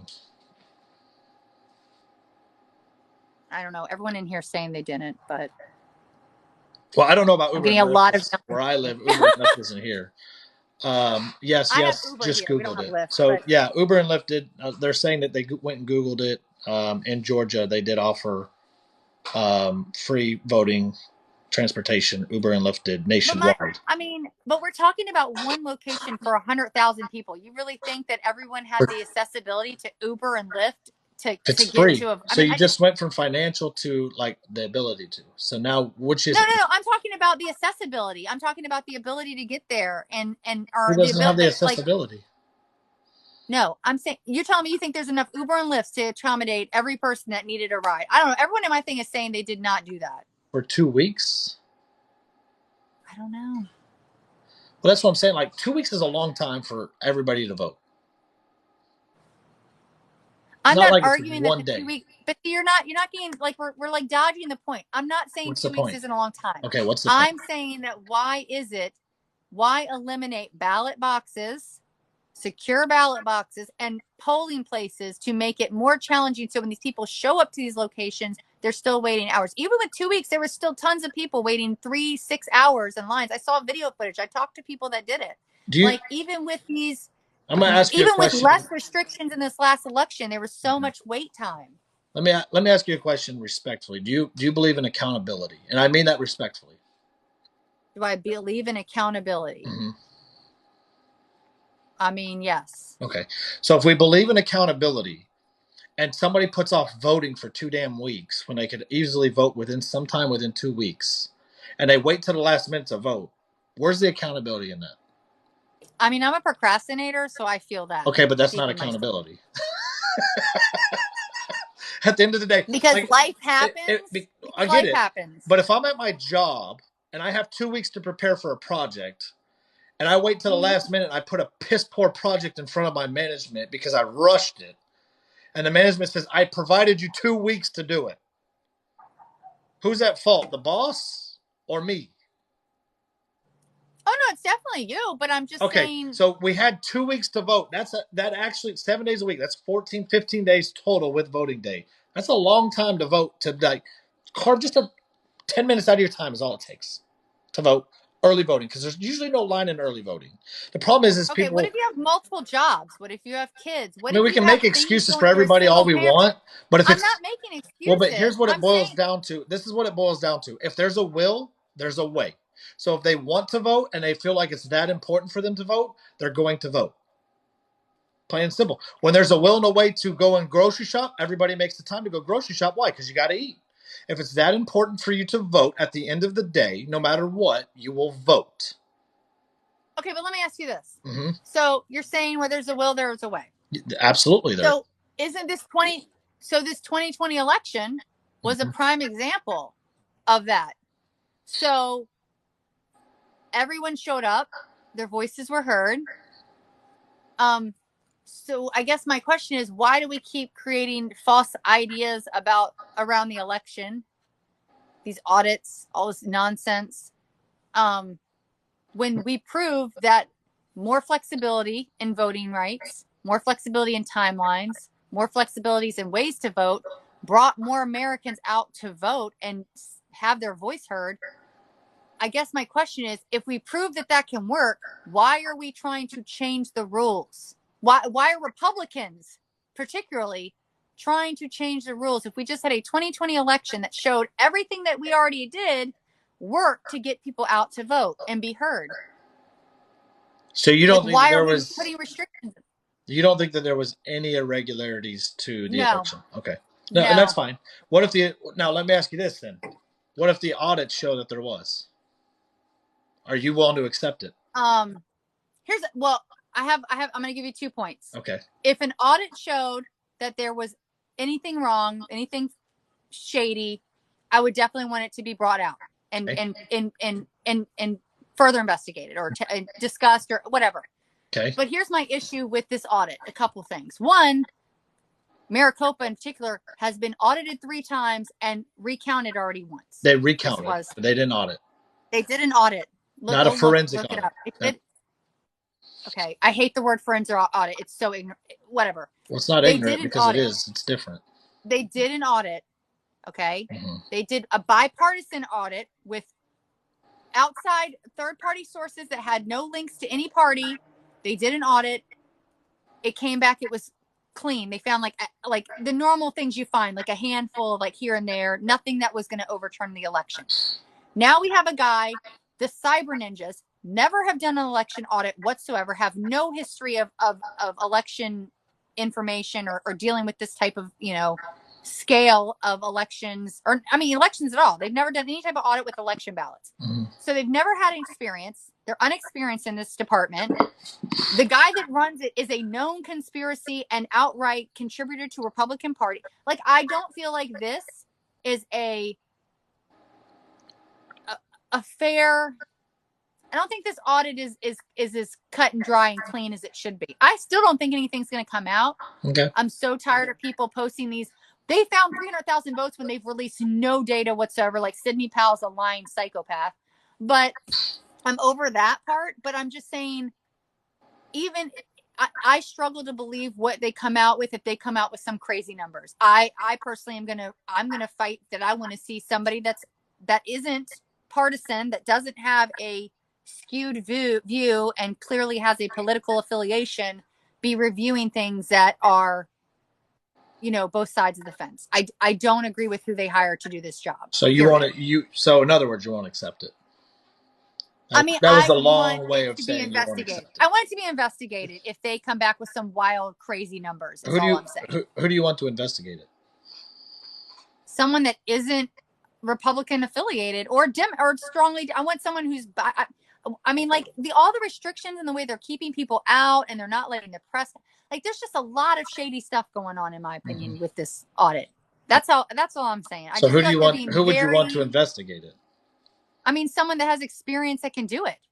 We had people that were Trump supporters and allies that he put in place that looked into it and reevaluated the numbers, and still people weren't happy. So I don't know what to say about that. Like, his judges, his political, members of, all the members of the Republican Party in Georgia. I like it when you say that. His judges. What?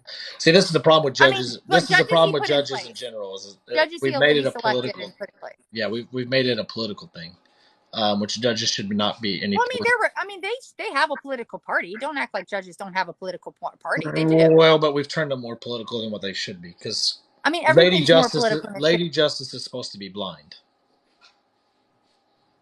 Oh, it's supposed to be. Well, and we've turned it not into blind. So she clearly has leanings left and right. Yes. And by even that rhetoric there.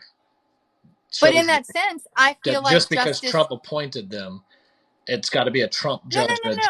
I guess what I'm saying is they're Republican leaning. Okay, well that's like even better point then. They were put in place by a Republican president.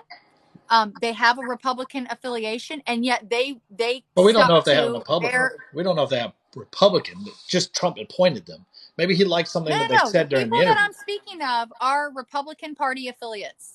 Well, we shouldn't know what a judge is, Republican or Democrat. Oh, well, you can look up any judge in their political party. Right. And I'm saying we shouldn't. I said we shouldn't. We shouldn't. But what I'm saying, what I was trying to get to is the fact that you're right.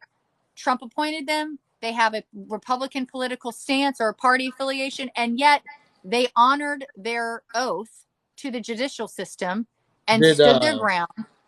Did Trump steal the 2016 election? Did he steal it? Well, did you accept that? I mean, he didn't win the popular vote, but well, you don't have to win the popular vote. Who gives a shit? No, I know. Electoral college is the saving grace. Yeah, it is. I know. I'm not going to say Trump stole it. We do know that there was Russian interference. I mean, that's a fact. Trump was acquitted from being affiliated with said. Well, I'm asking what your beliefs. I'm asking what your beliefs are, not what. Oh, I definitely think there was some type of outside sources that helped him win. I definitely do. So I don't think. I'm not saying he did it. None this time. No outside sources this time. Oh no, I think there was some this time too, on both sides of the fence. Okay. I think there always is. I think there's always outside. I think there's freaking Russian operatives on this damn app that make us hate each other more. I mean, I'm going to be completely honest. Like, not Chinese. I definitely think there's. Or just Russian. I mean, probably both, but.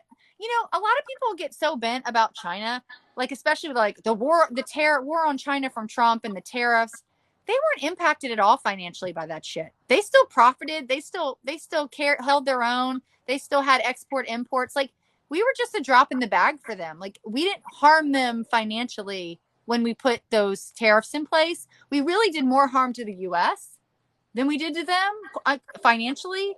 I know it was like a power play, but in the financial aspect, my husband's worked for the government and the marine industry for, his entire adult life. Mm-hmm. And like, even he says, it was really not a move that did anything harmful to China.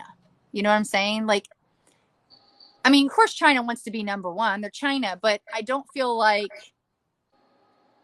I don't know. I don't feel like they have a lot of hands in the deck and worry about what's happening over here as much as people want to make this huge idea around it. So then I guess the question is, if China doesn't, why does Russia? Oh, because I think Russia wants to have some. I think Russia wants to have some hands in the power over here. I think that's why he liked Trump being in power. I think he sees Trump as an ally, as someone that will do what he wants. I think his recent statement kind of drove that home. Now that with the whole the G7 summit and his conversation with the reporters, talking about he's calling Biden a career politician, which he is, but so is Putin. Putin's a career politician and one that just changed the law so he could remain in power as long as 2036. So it's the fact that it's kind of like pot meet kettle, but then trying to I feel like his rhetoric even in that interview was further driving the wedge that's already existing in our political climate, kind of saying, see, I like Trump too. You guys should keep liking Trump. Do you see what I'm saying? Like, so do you think we listen to Putin? Do you think we listen to Putin? Oh my God, yes. There's so many Republicans that adore him. It's disgusting. Are you not paying attention? Do you follow not Right Side Baddie or Right Side Baddie? Yeah, I know who she is. Okay, she wants to marry him. She thinks he's the godsend. She thinks he's the perfect leader. I'm not exaggerating. She has completely altered the viewpoint for her base that Putin is a good guy. I'm not exaggerating. You should go watch her content. All of her people will literally used to come to my page and fight me on talking badly about Putin. So you're talking about one person likes Batty. That has almost Putin. 80,000 followers and a Telegram of another 20,000 followers with a loyal face. Yes, I'm talking about one person. Okay, let's move on. Let's move on from a community. Let's move on from one content creator and let's so you're talking about like you think all conservatives listen to Putin. Oh no, not at all. Enough to sway a vote. Because did you say that Trump does whatever Putin wanted? I definitely felt like he gave in quite a bit to Putin. I was a little. What scenarios? I don't know. Huh? What scenarios? I mean, he just did. I don't feel like he put a stance that he was going to put his foot down. And well, they were involved in our election. What kind of stance did he take against? What kind of consequences or retribution did he issue to Russia after there was well-known interference with our election? You're not answering the question. What did Putin tell? That is a scenario. I'm saying that's a scenario where Trump stood down. He did nothing in response to a foreign Russian interference in our elections that was likely a condition of Putin. He did nothing. Well, you're saying likely. Right before the election. But you keep saying likely. There was nothing proven that he did. Yes, it was. Did you read the Mueller report? It was proven Russian interference. They proved that Russia had interference in our election in 2016. And he knew it. The only thing they couldn't prove was Trump's direct ties to the interference. The Russian interference was proven. There was people that got prosecuted for the Russian interference. It was real.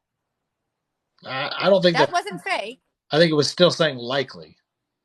No, go read the Mueller report. It was proven. People were prosecuted for it. Like, it was proven. So he knew for a fact that the Russian. What evidence was there? What evidence was there other than Mueller report? I mean, there was an entire investigation right there. So what else evidence do you need? Well, he's pretty biased. Mueller is, so you want unbiased, but then here's a biased Democrat person. It wasn't him making shit up. It was interviews. It was recordings. All Democrat people though, so you want unbiased, but then you'll take non-biased stuff from a Democrat side of things. No. Yes, I'm saying there like was every single one of the evidence of all that happened. There's documented evidence. Here we come back. No, there was no documented evidence. It was just Mueller saying that what documented evidence? There is documented evidence in the report. There was recordings. There was transcripts. All of it was documented, showing that there was in fact proof of Russian collusion. They could not have prosecuted people in the campaign and other parts of the. So since you read this and you're more well versed than I am, what evidence was there? There was like 3 transcripts of conversations where he was literally agreeing to it. But Mueller, I was just saying, Mueller's a Republican. So why don't we trust a Republican? He was not a Republican. Everyone in my comment section is saying Mueller is a Republican. No. So what evidence was there? Hold on. Sure.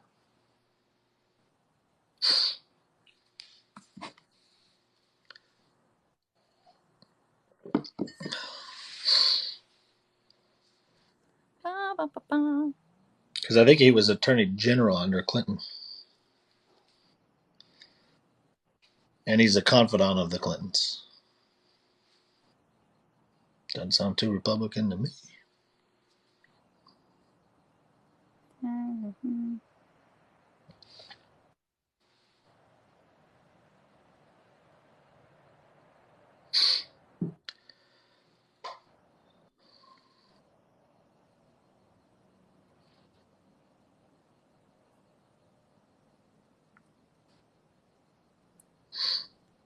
Wait, what does it say? Oh no, he was an FBI director appointed by Bush, apparently. Doesn't mean he's a Republican. What? You just said he had ties to Clinton, and I'm telling you that he was appointed by. He does have ties to Clinton. Bush. He does have ties to Clintons. Trying to find the transcript. Sure. So let's say he was. Let's just just for time's sake. Let's say he was a Mm-hmm. Republican. So now all of a sudden you'll believe Republicans.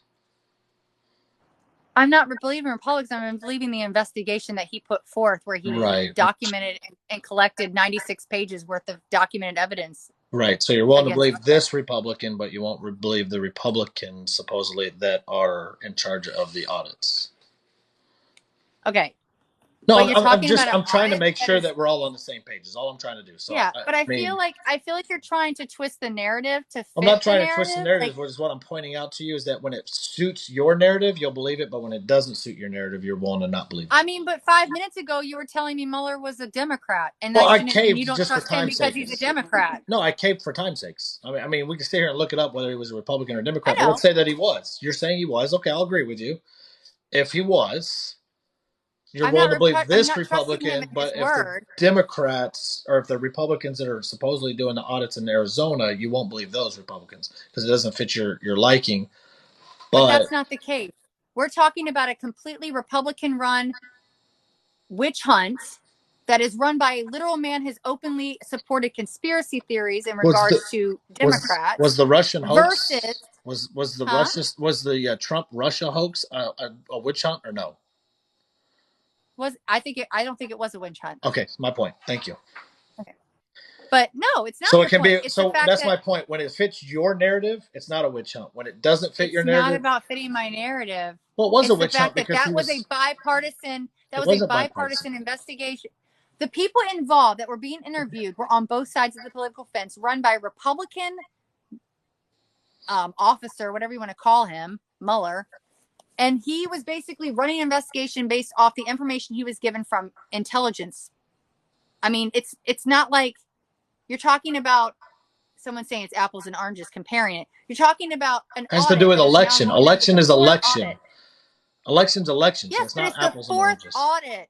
It's the fourth audit, and Well, there's they already haven't been done two any. audits prior. They didn't do any audits. They did recounts. There's an They did actual not. difference. Go look up audit. They did an audit. They did audits for Maricopa County. Well, tell me when the first one was.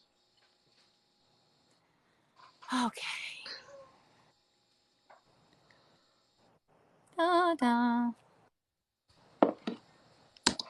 First audit.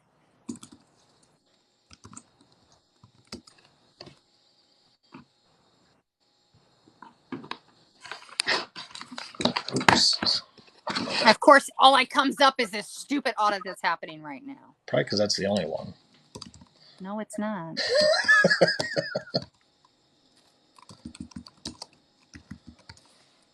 What the hell?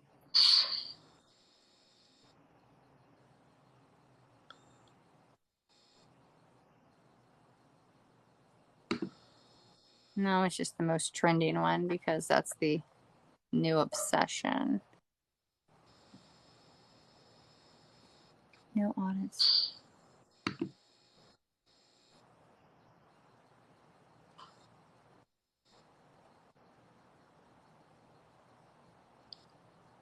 God damn it. November.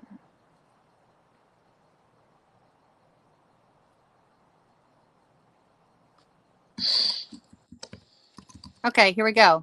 Maricopa County votes to audit machines used in November election. Da-da-da. January 26th, hired 2 firms to audit equipment and software used in November election.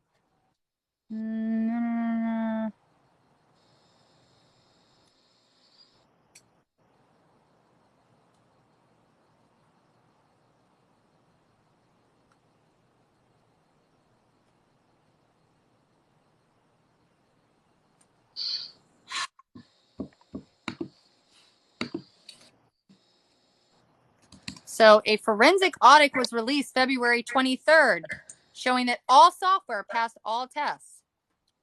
Who performed it? Because that seems to matter. Conducted by, according to reports, 2 federally certified voting system testing laboratories. Completed by SLI Compliance and Pro V&V. Hey, did you know that in 2001 to 2003 that Robert Mueller donated to the Clinton Foundation? Okay. You said there was no ties between the Clintons and Robert Mueller. I didn't say there was no ties. I said you're just like skipping over the fact that he was Republican. Well, he also served under Bush, Clinton, and Trump, and Obama.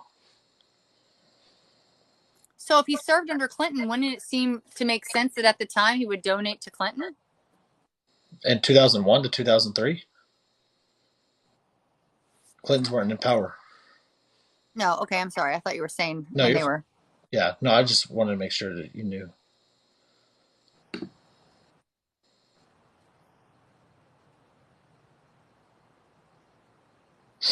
So back to it, like as far as like for obviously time because we're coming up on 9 o'clock. Yeah.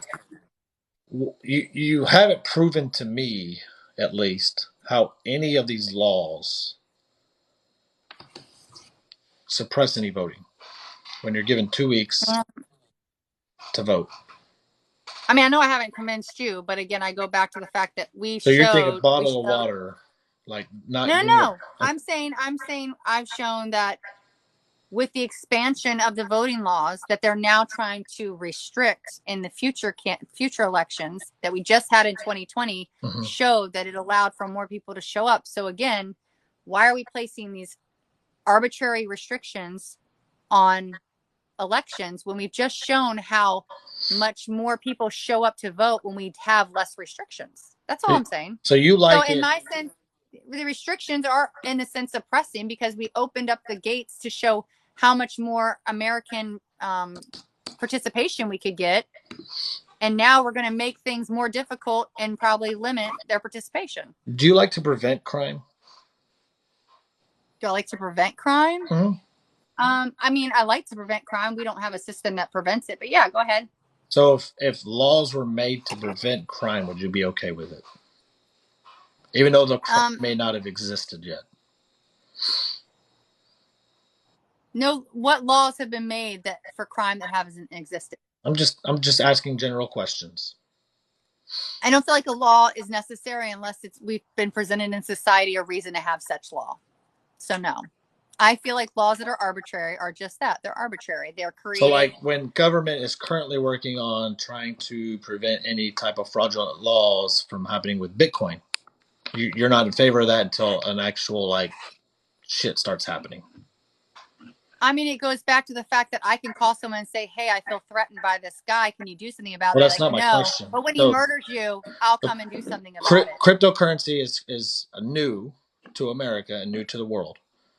Right now, there's government bills being presented and whatnot that would prevent any like shit from happening from like any type of thing, of any crime or fraudulent activities or anything like that for cryptocurrency because it's not a law that's currently in place.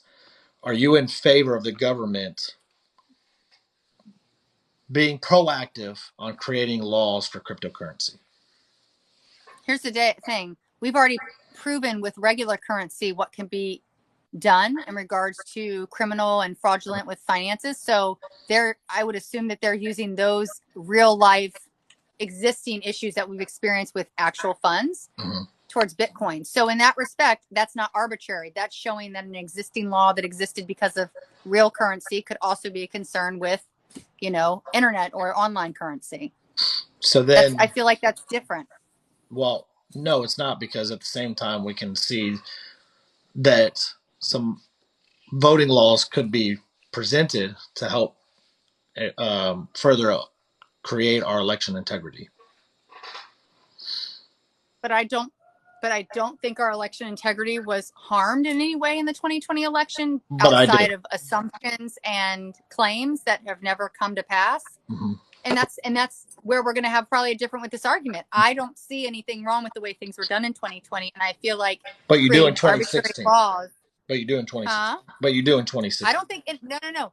I don't think anything was done in regards to actual ballots and the voting process. I think that what was done and what was confirmed done is interference with like social media. That was what was confirmed. The fact that they were coming in and they were trying to change people's views or create a political. So in other words, you think Americans are gullible and stupid that we believe any type of Russian propaganda? I think a lot of Americans are gullible and stupid. I mean, I'm not saying all, but I'm saying there's a lot of people that are very susceptible to certain, I mean, Kind of that's like the way the internet works. It traps you in an echo chamber. You get surrounded by people that are like-minded.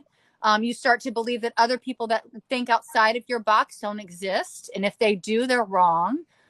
We've created platforms on the internet to really kind of elevate the ability for an outside source or an outside nation to come in and harm us in a negative way. I mean, I actually did an interview with a TikToker on here that made a website with the sole purpose of, I want to say baiting, but getting Republicans to come on there and share their fraudulent experiences. And they were all going to the same websites. They were all seeing the same. So it was a way of seeing how these people have kind of trapped themselves into these social networks and not seen beyond their bubble. And it creates these very polarized, situations that we have right now.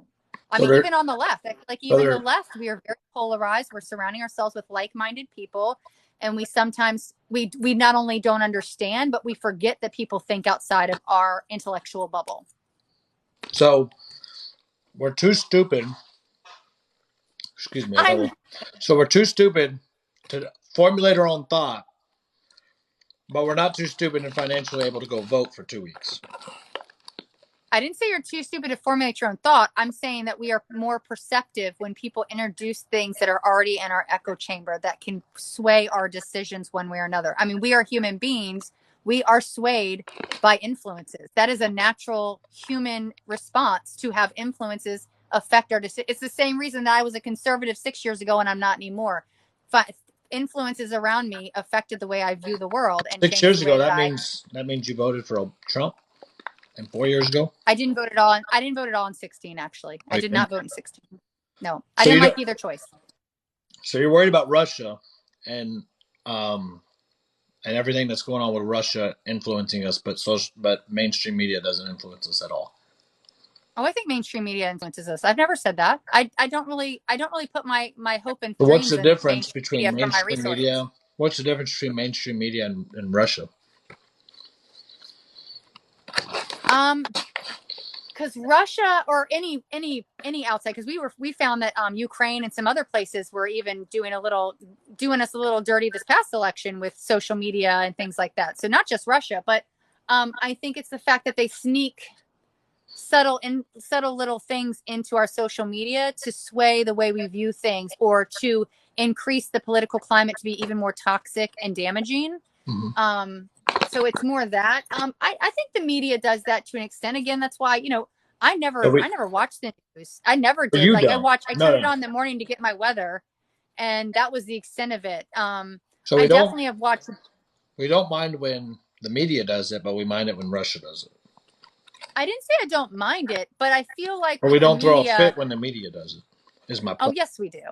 Both sides of the fence throw fits with the media. I have never heard the left. I've never heard the left say, "Oh, I hate the media. They are so biased," unless it comes to Fox and OANN and Newsmax. Okay, conservative side of the media. But when it comes to their echo chamber, y'all don't mind. I mind. I don't think CNN. I think CNN, especially I feel like anything after 1 o'clock in the afternoon. I watch more CNN than I do anything else. Yeah, I don't really do that. I like a good comedian show. I don't like to poison my brain. I like to get a good laugh. I mean, that's me with Tucker Carlson, so But you don't watch him. Either a good laugh or a rage. But you don't watch him, do you? I watch clips of him. Usually on YouTube. I don't watch it in lifetime. I don't like to watch him in lifetime. Oh, come on! Get out of your comfort zone. I can only get out of your echo chamber in small increments. I get out of my echo chamber. That doesn't mean I have to like it. No. I mean, dude, I've lived in Telegram for months. I don't even know what the hell Telegram is. I got to be honest with you. Yeah, don't. You've mentioned it 5 times. I don't even know what the fuck it is. Yeah. I mean. Well, I let me reassure you that I have lived well outside of my echo chamber. Well outside. Well, because you were a Christian conservative, now you're like. Well, not even that. My stepdad is a diehard Trumper to this day. I mean, he's not quite. See, here's the irony: is my dad is a uber liberal person, that's crazy. Super liberal person. How did that happen? I mean, he can't even give Trump a compliment. He hates Trump so much. Yeah, my stepdad wears Trump masks. Okay, so that's where I am.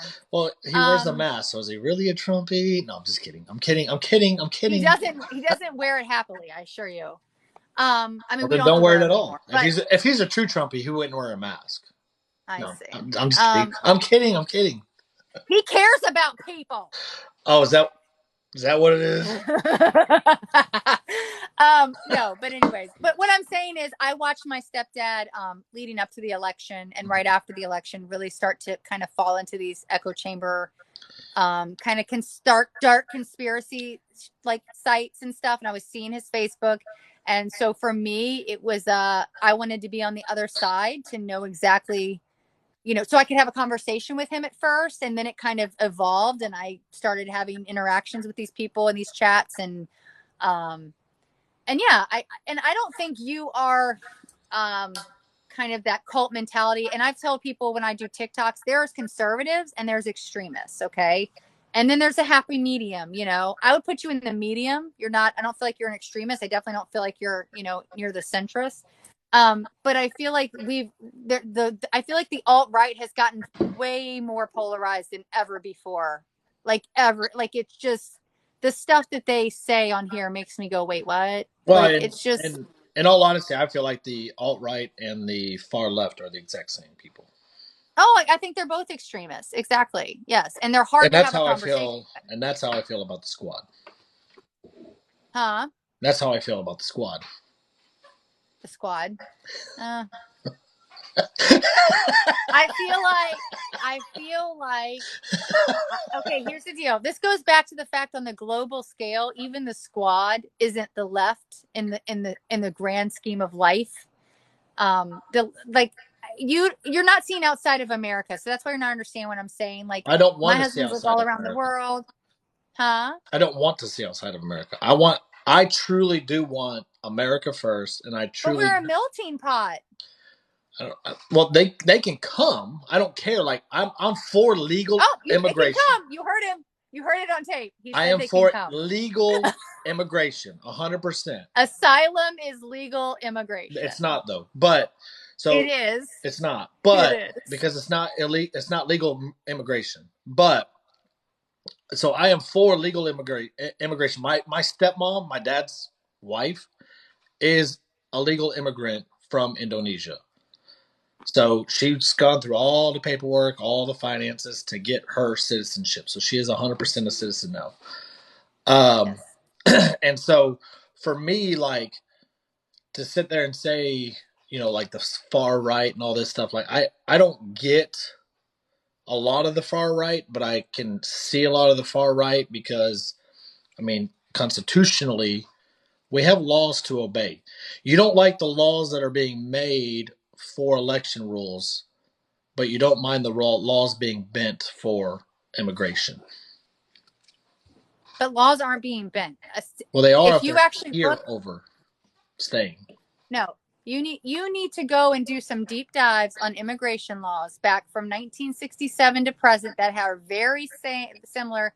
Trump broke countless immigration laws and countless even laws in our own country. Like, I mean, he was turning away legally sound asylum refugees that had the right to be in our country to seek asylum. He wasn't giving them due process. He was separating the families, which is illegal. Like, there was so much going on. And people don't understand truly yes, there is a way to do asylum seeking from your own country where you do documents, which is what you're talking about. Right. But coming across the border and requesting asylum, you could go to a courthouse and cross the border, not at a station. That is not a requirement. Cross the border, go to a courthouse and say, I am here as an immigrant. I'm seeking asylum. They will issue a temporary visa. You will fill out proper documentation, and then you'll have the right to remain in the state or the country until your time comes and you have your proper due diligence. Not everybody can claim asylum. Like, you can't just come to America and say, hey, I'm seeking asylum. Like, there has to be something going on in your country in order for you. Yes, but this goes back to the very beginning of our conversation where we have completely criminalized the existence of human beings in the Northern Triangle. Criminalized. Like, it is so dangerous to live there.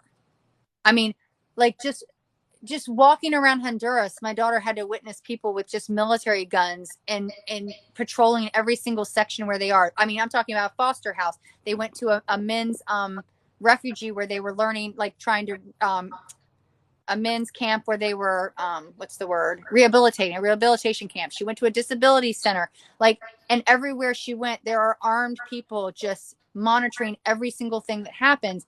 So what I'm saying is we have literally weaponized their own nations and then want to look at them and go, you're not in danger, you're full of shit, go back to where you came. That's not true. Like, these So people are just seeking a safe and better life. according to the Homeland Security's definition, a refugee is a person outside his or her country of nationality who is unable or unwilling to return to his or her country of nationality because of persecution or well-founded persecution of account of race, religion, nationality, membership in a particular social group, or political opinion. An asylee is a person who meets the definition of a refugee who is already present in the United States. So yes, they have to prove that they are being persecuted on the account of race, religion, nationality, membership in a political, social group, or political opinion. Where is that you act happening? like that's hard to do. Then they're not a refugee by definition. Like, that is very easy. This is directly from the Homeland Security. This is the government website of what Here's defines. The thing: they have an authoritarian. They have authoritarian dictatorships. It doesn't and they have say that in the definition of a refugee. So therefore, by fleeing an authoritarian government does not fall under the authority of a refugee. And the only reason why an asylee is because they're already here in the United States. So they have to meet.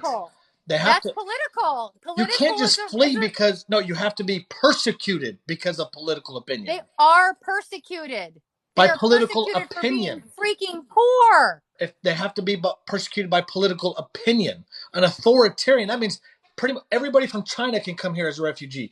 Everybody from India can come here anybody from Cuba can come here, but it's not, because they're under authoritarian governments. That's the thing. It's like you have to come here under these guidelines to be. What do you think persecution means? Persecution means they are fearing for their lives. You can't just fear for your life because I live in an authoritarian government.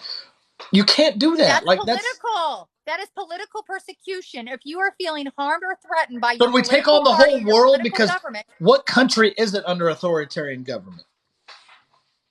But they're not being persecuted to the extent that the Northern Triangle is. How are they being persecuted? They're literally being murdered. There's like mass genocide in these countries. They're being killed in gang violence, just existing on the street. What are you talking about?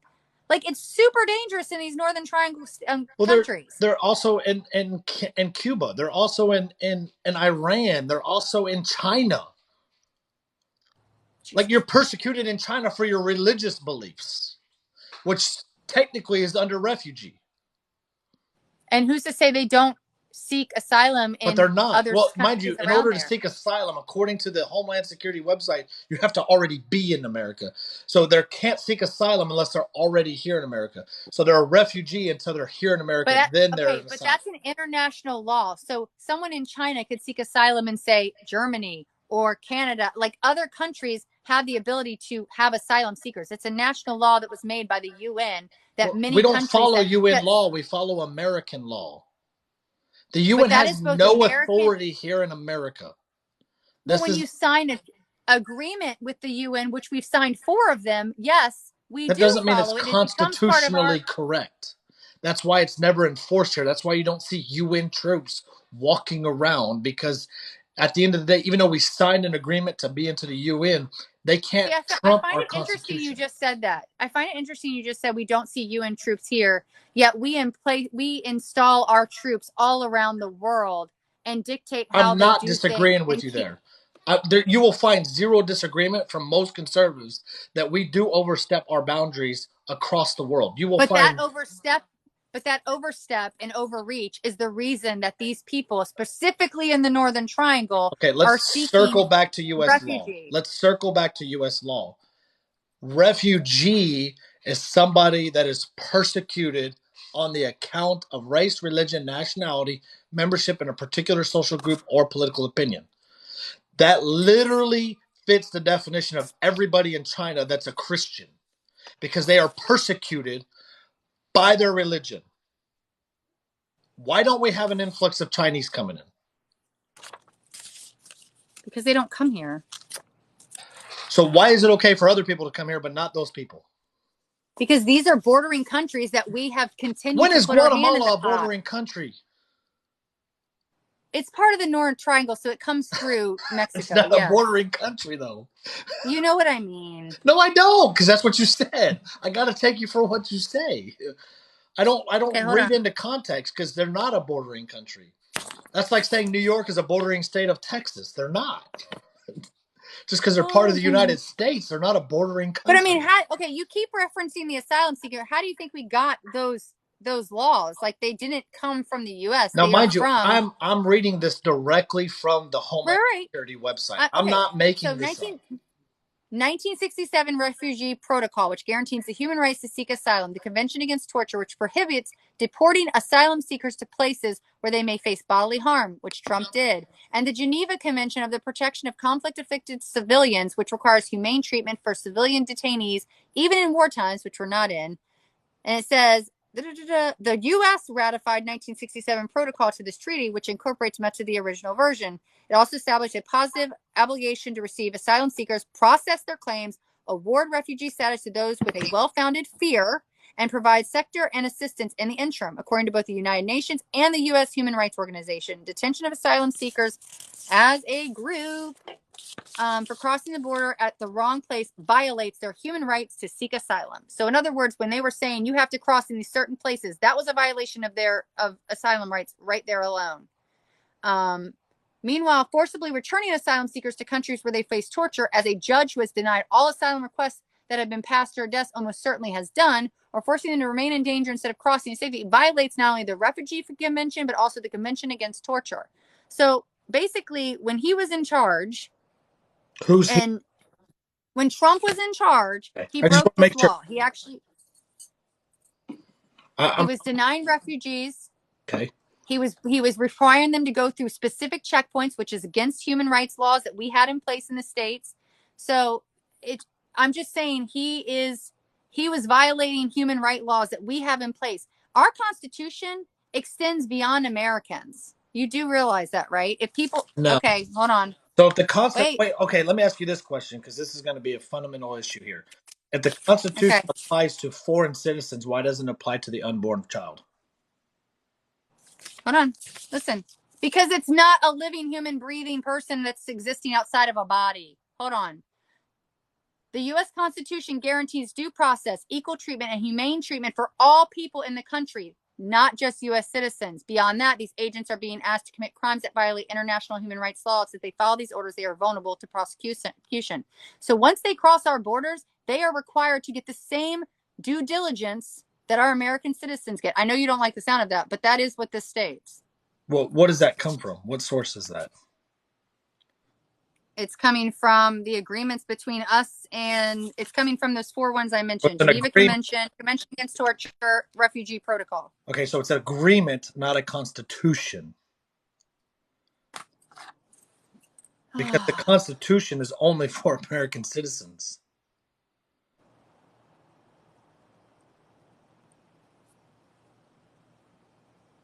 Do non-citizens have constitutional rights?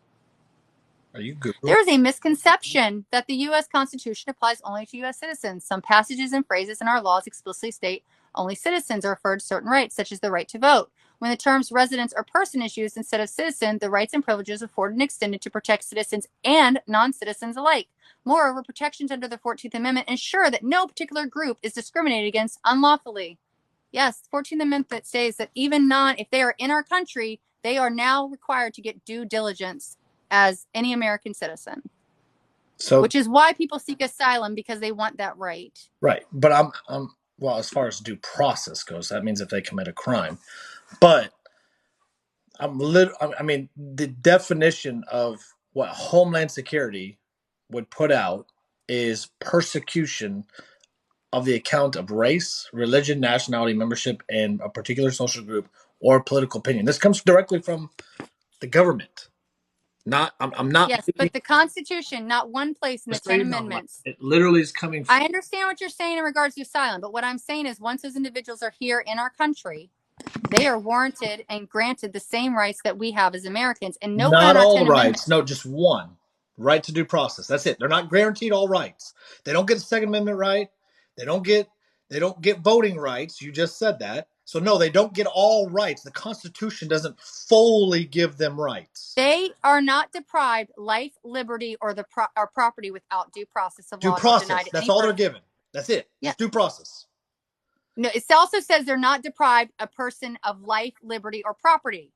So that's more than just due process. They are not to be deprived life, liberty, or property. Which is part of the due process. If they come across here, because their life is valued, their liberty is valued, and the property they carry with them is valued. That is the 14th maybe Amendment. Valued, nowhere in any amendment does it say citizens. Them, but it doesn't guarantee them citizenship. Does not guarantee them citizenship, but again, the Constitution does not say citizens. So yes, they can be deported if it's found that they do not deem the proper, whatever it is, clarity or clarification to get citizenship, to apply for citizenship. Because of due process. Like they have the due process of be able to go through the immigration status is what they're saying. Right. But what I'm saying is they are also granted life, liberty, and property in addition to due process once they've entered our country. Well, they're not given due property. The property that they come with, they're given. Right. Just like if I went to jail with $1 million in my pocket, I'm due that $1 million back. Right. That's what they're saying. So no, you're not like given full rights as Americans. There was actually a Supreme Court case in Texas where it was proven that immigrants were eligible without being U.S. citizens, which I know because I work in a school system where we do this, that they are eligible. They are given the life, liberty, and rights of any student. So they are eligible to go to K through 12 schooling as long as they get their proper vaccinations.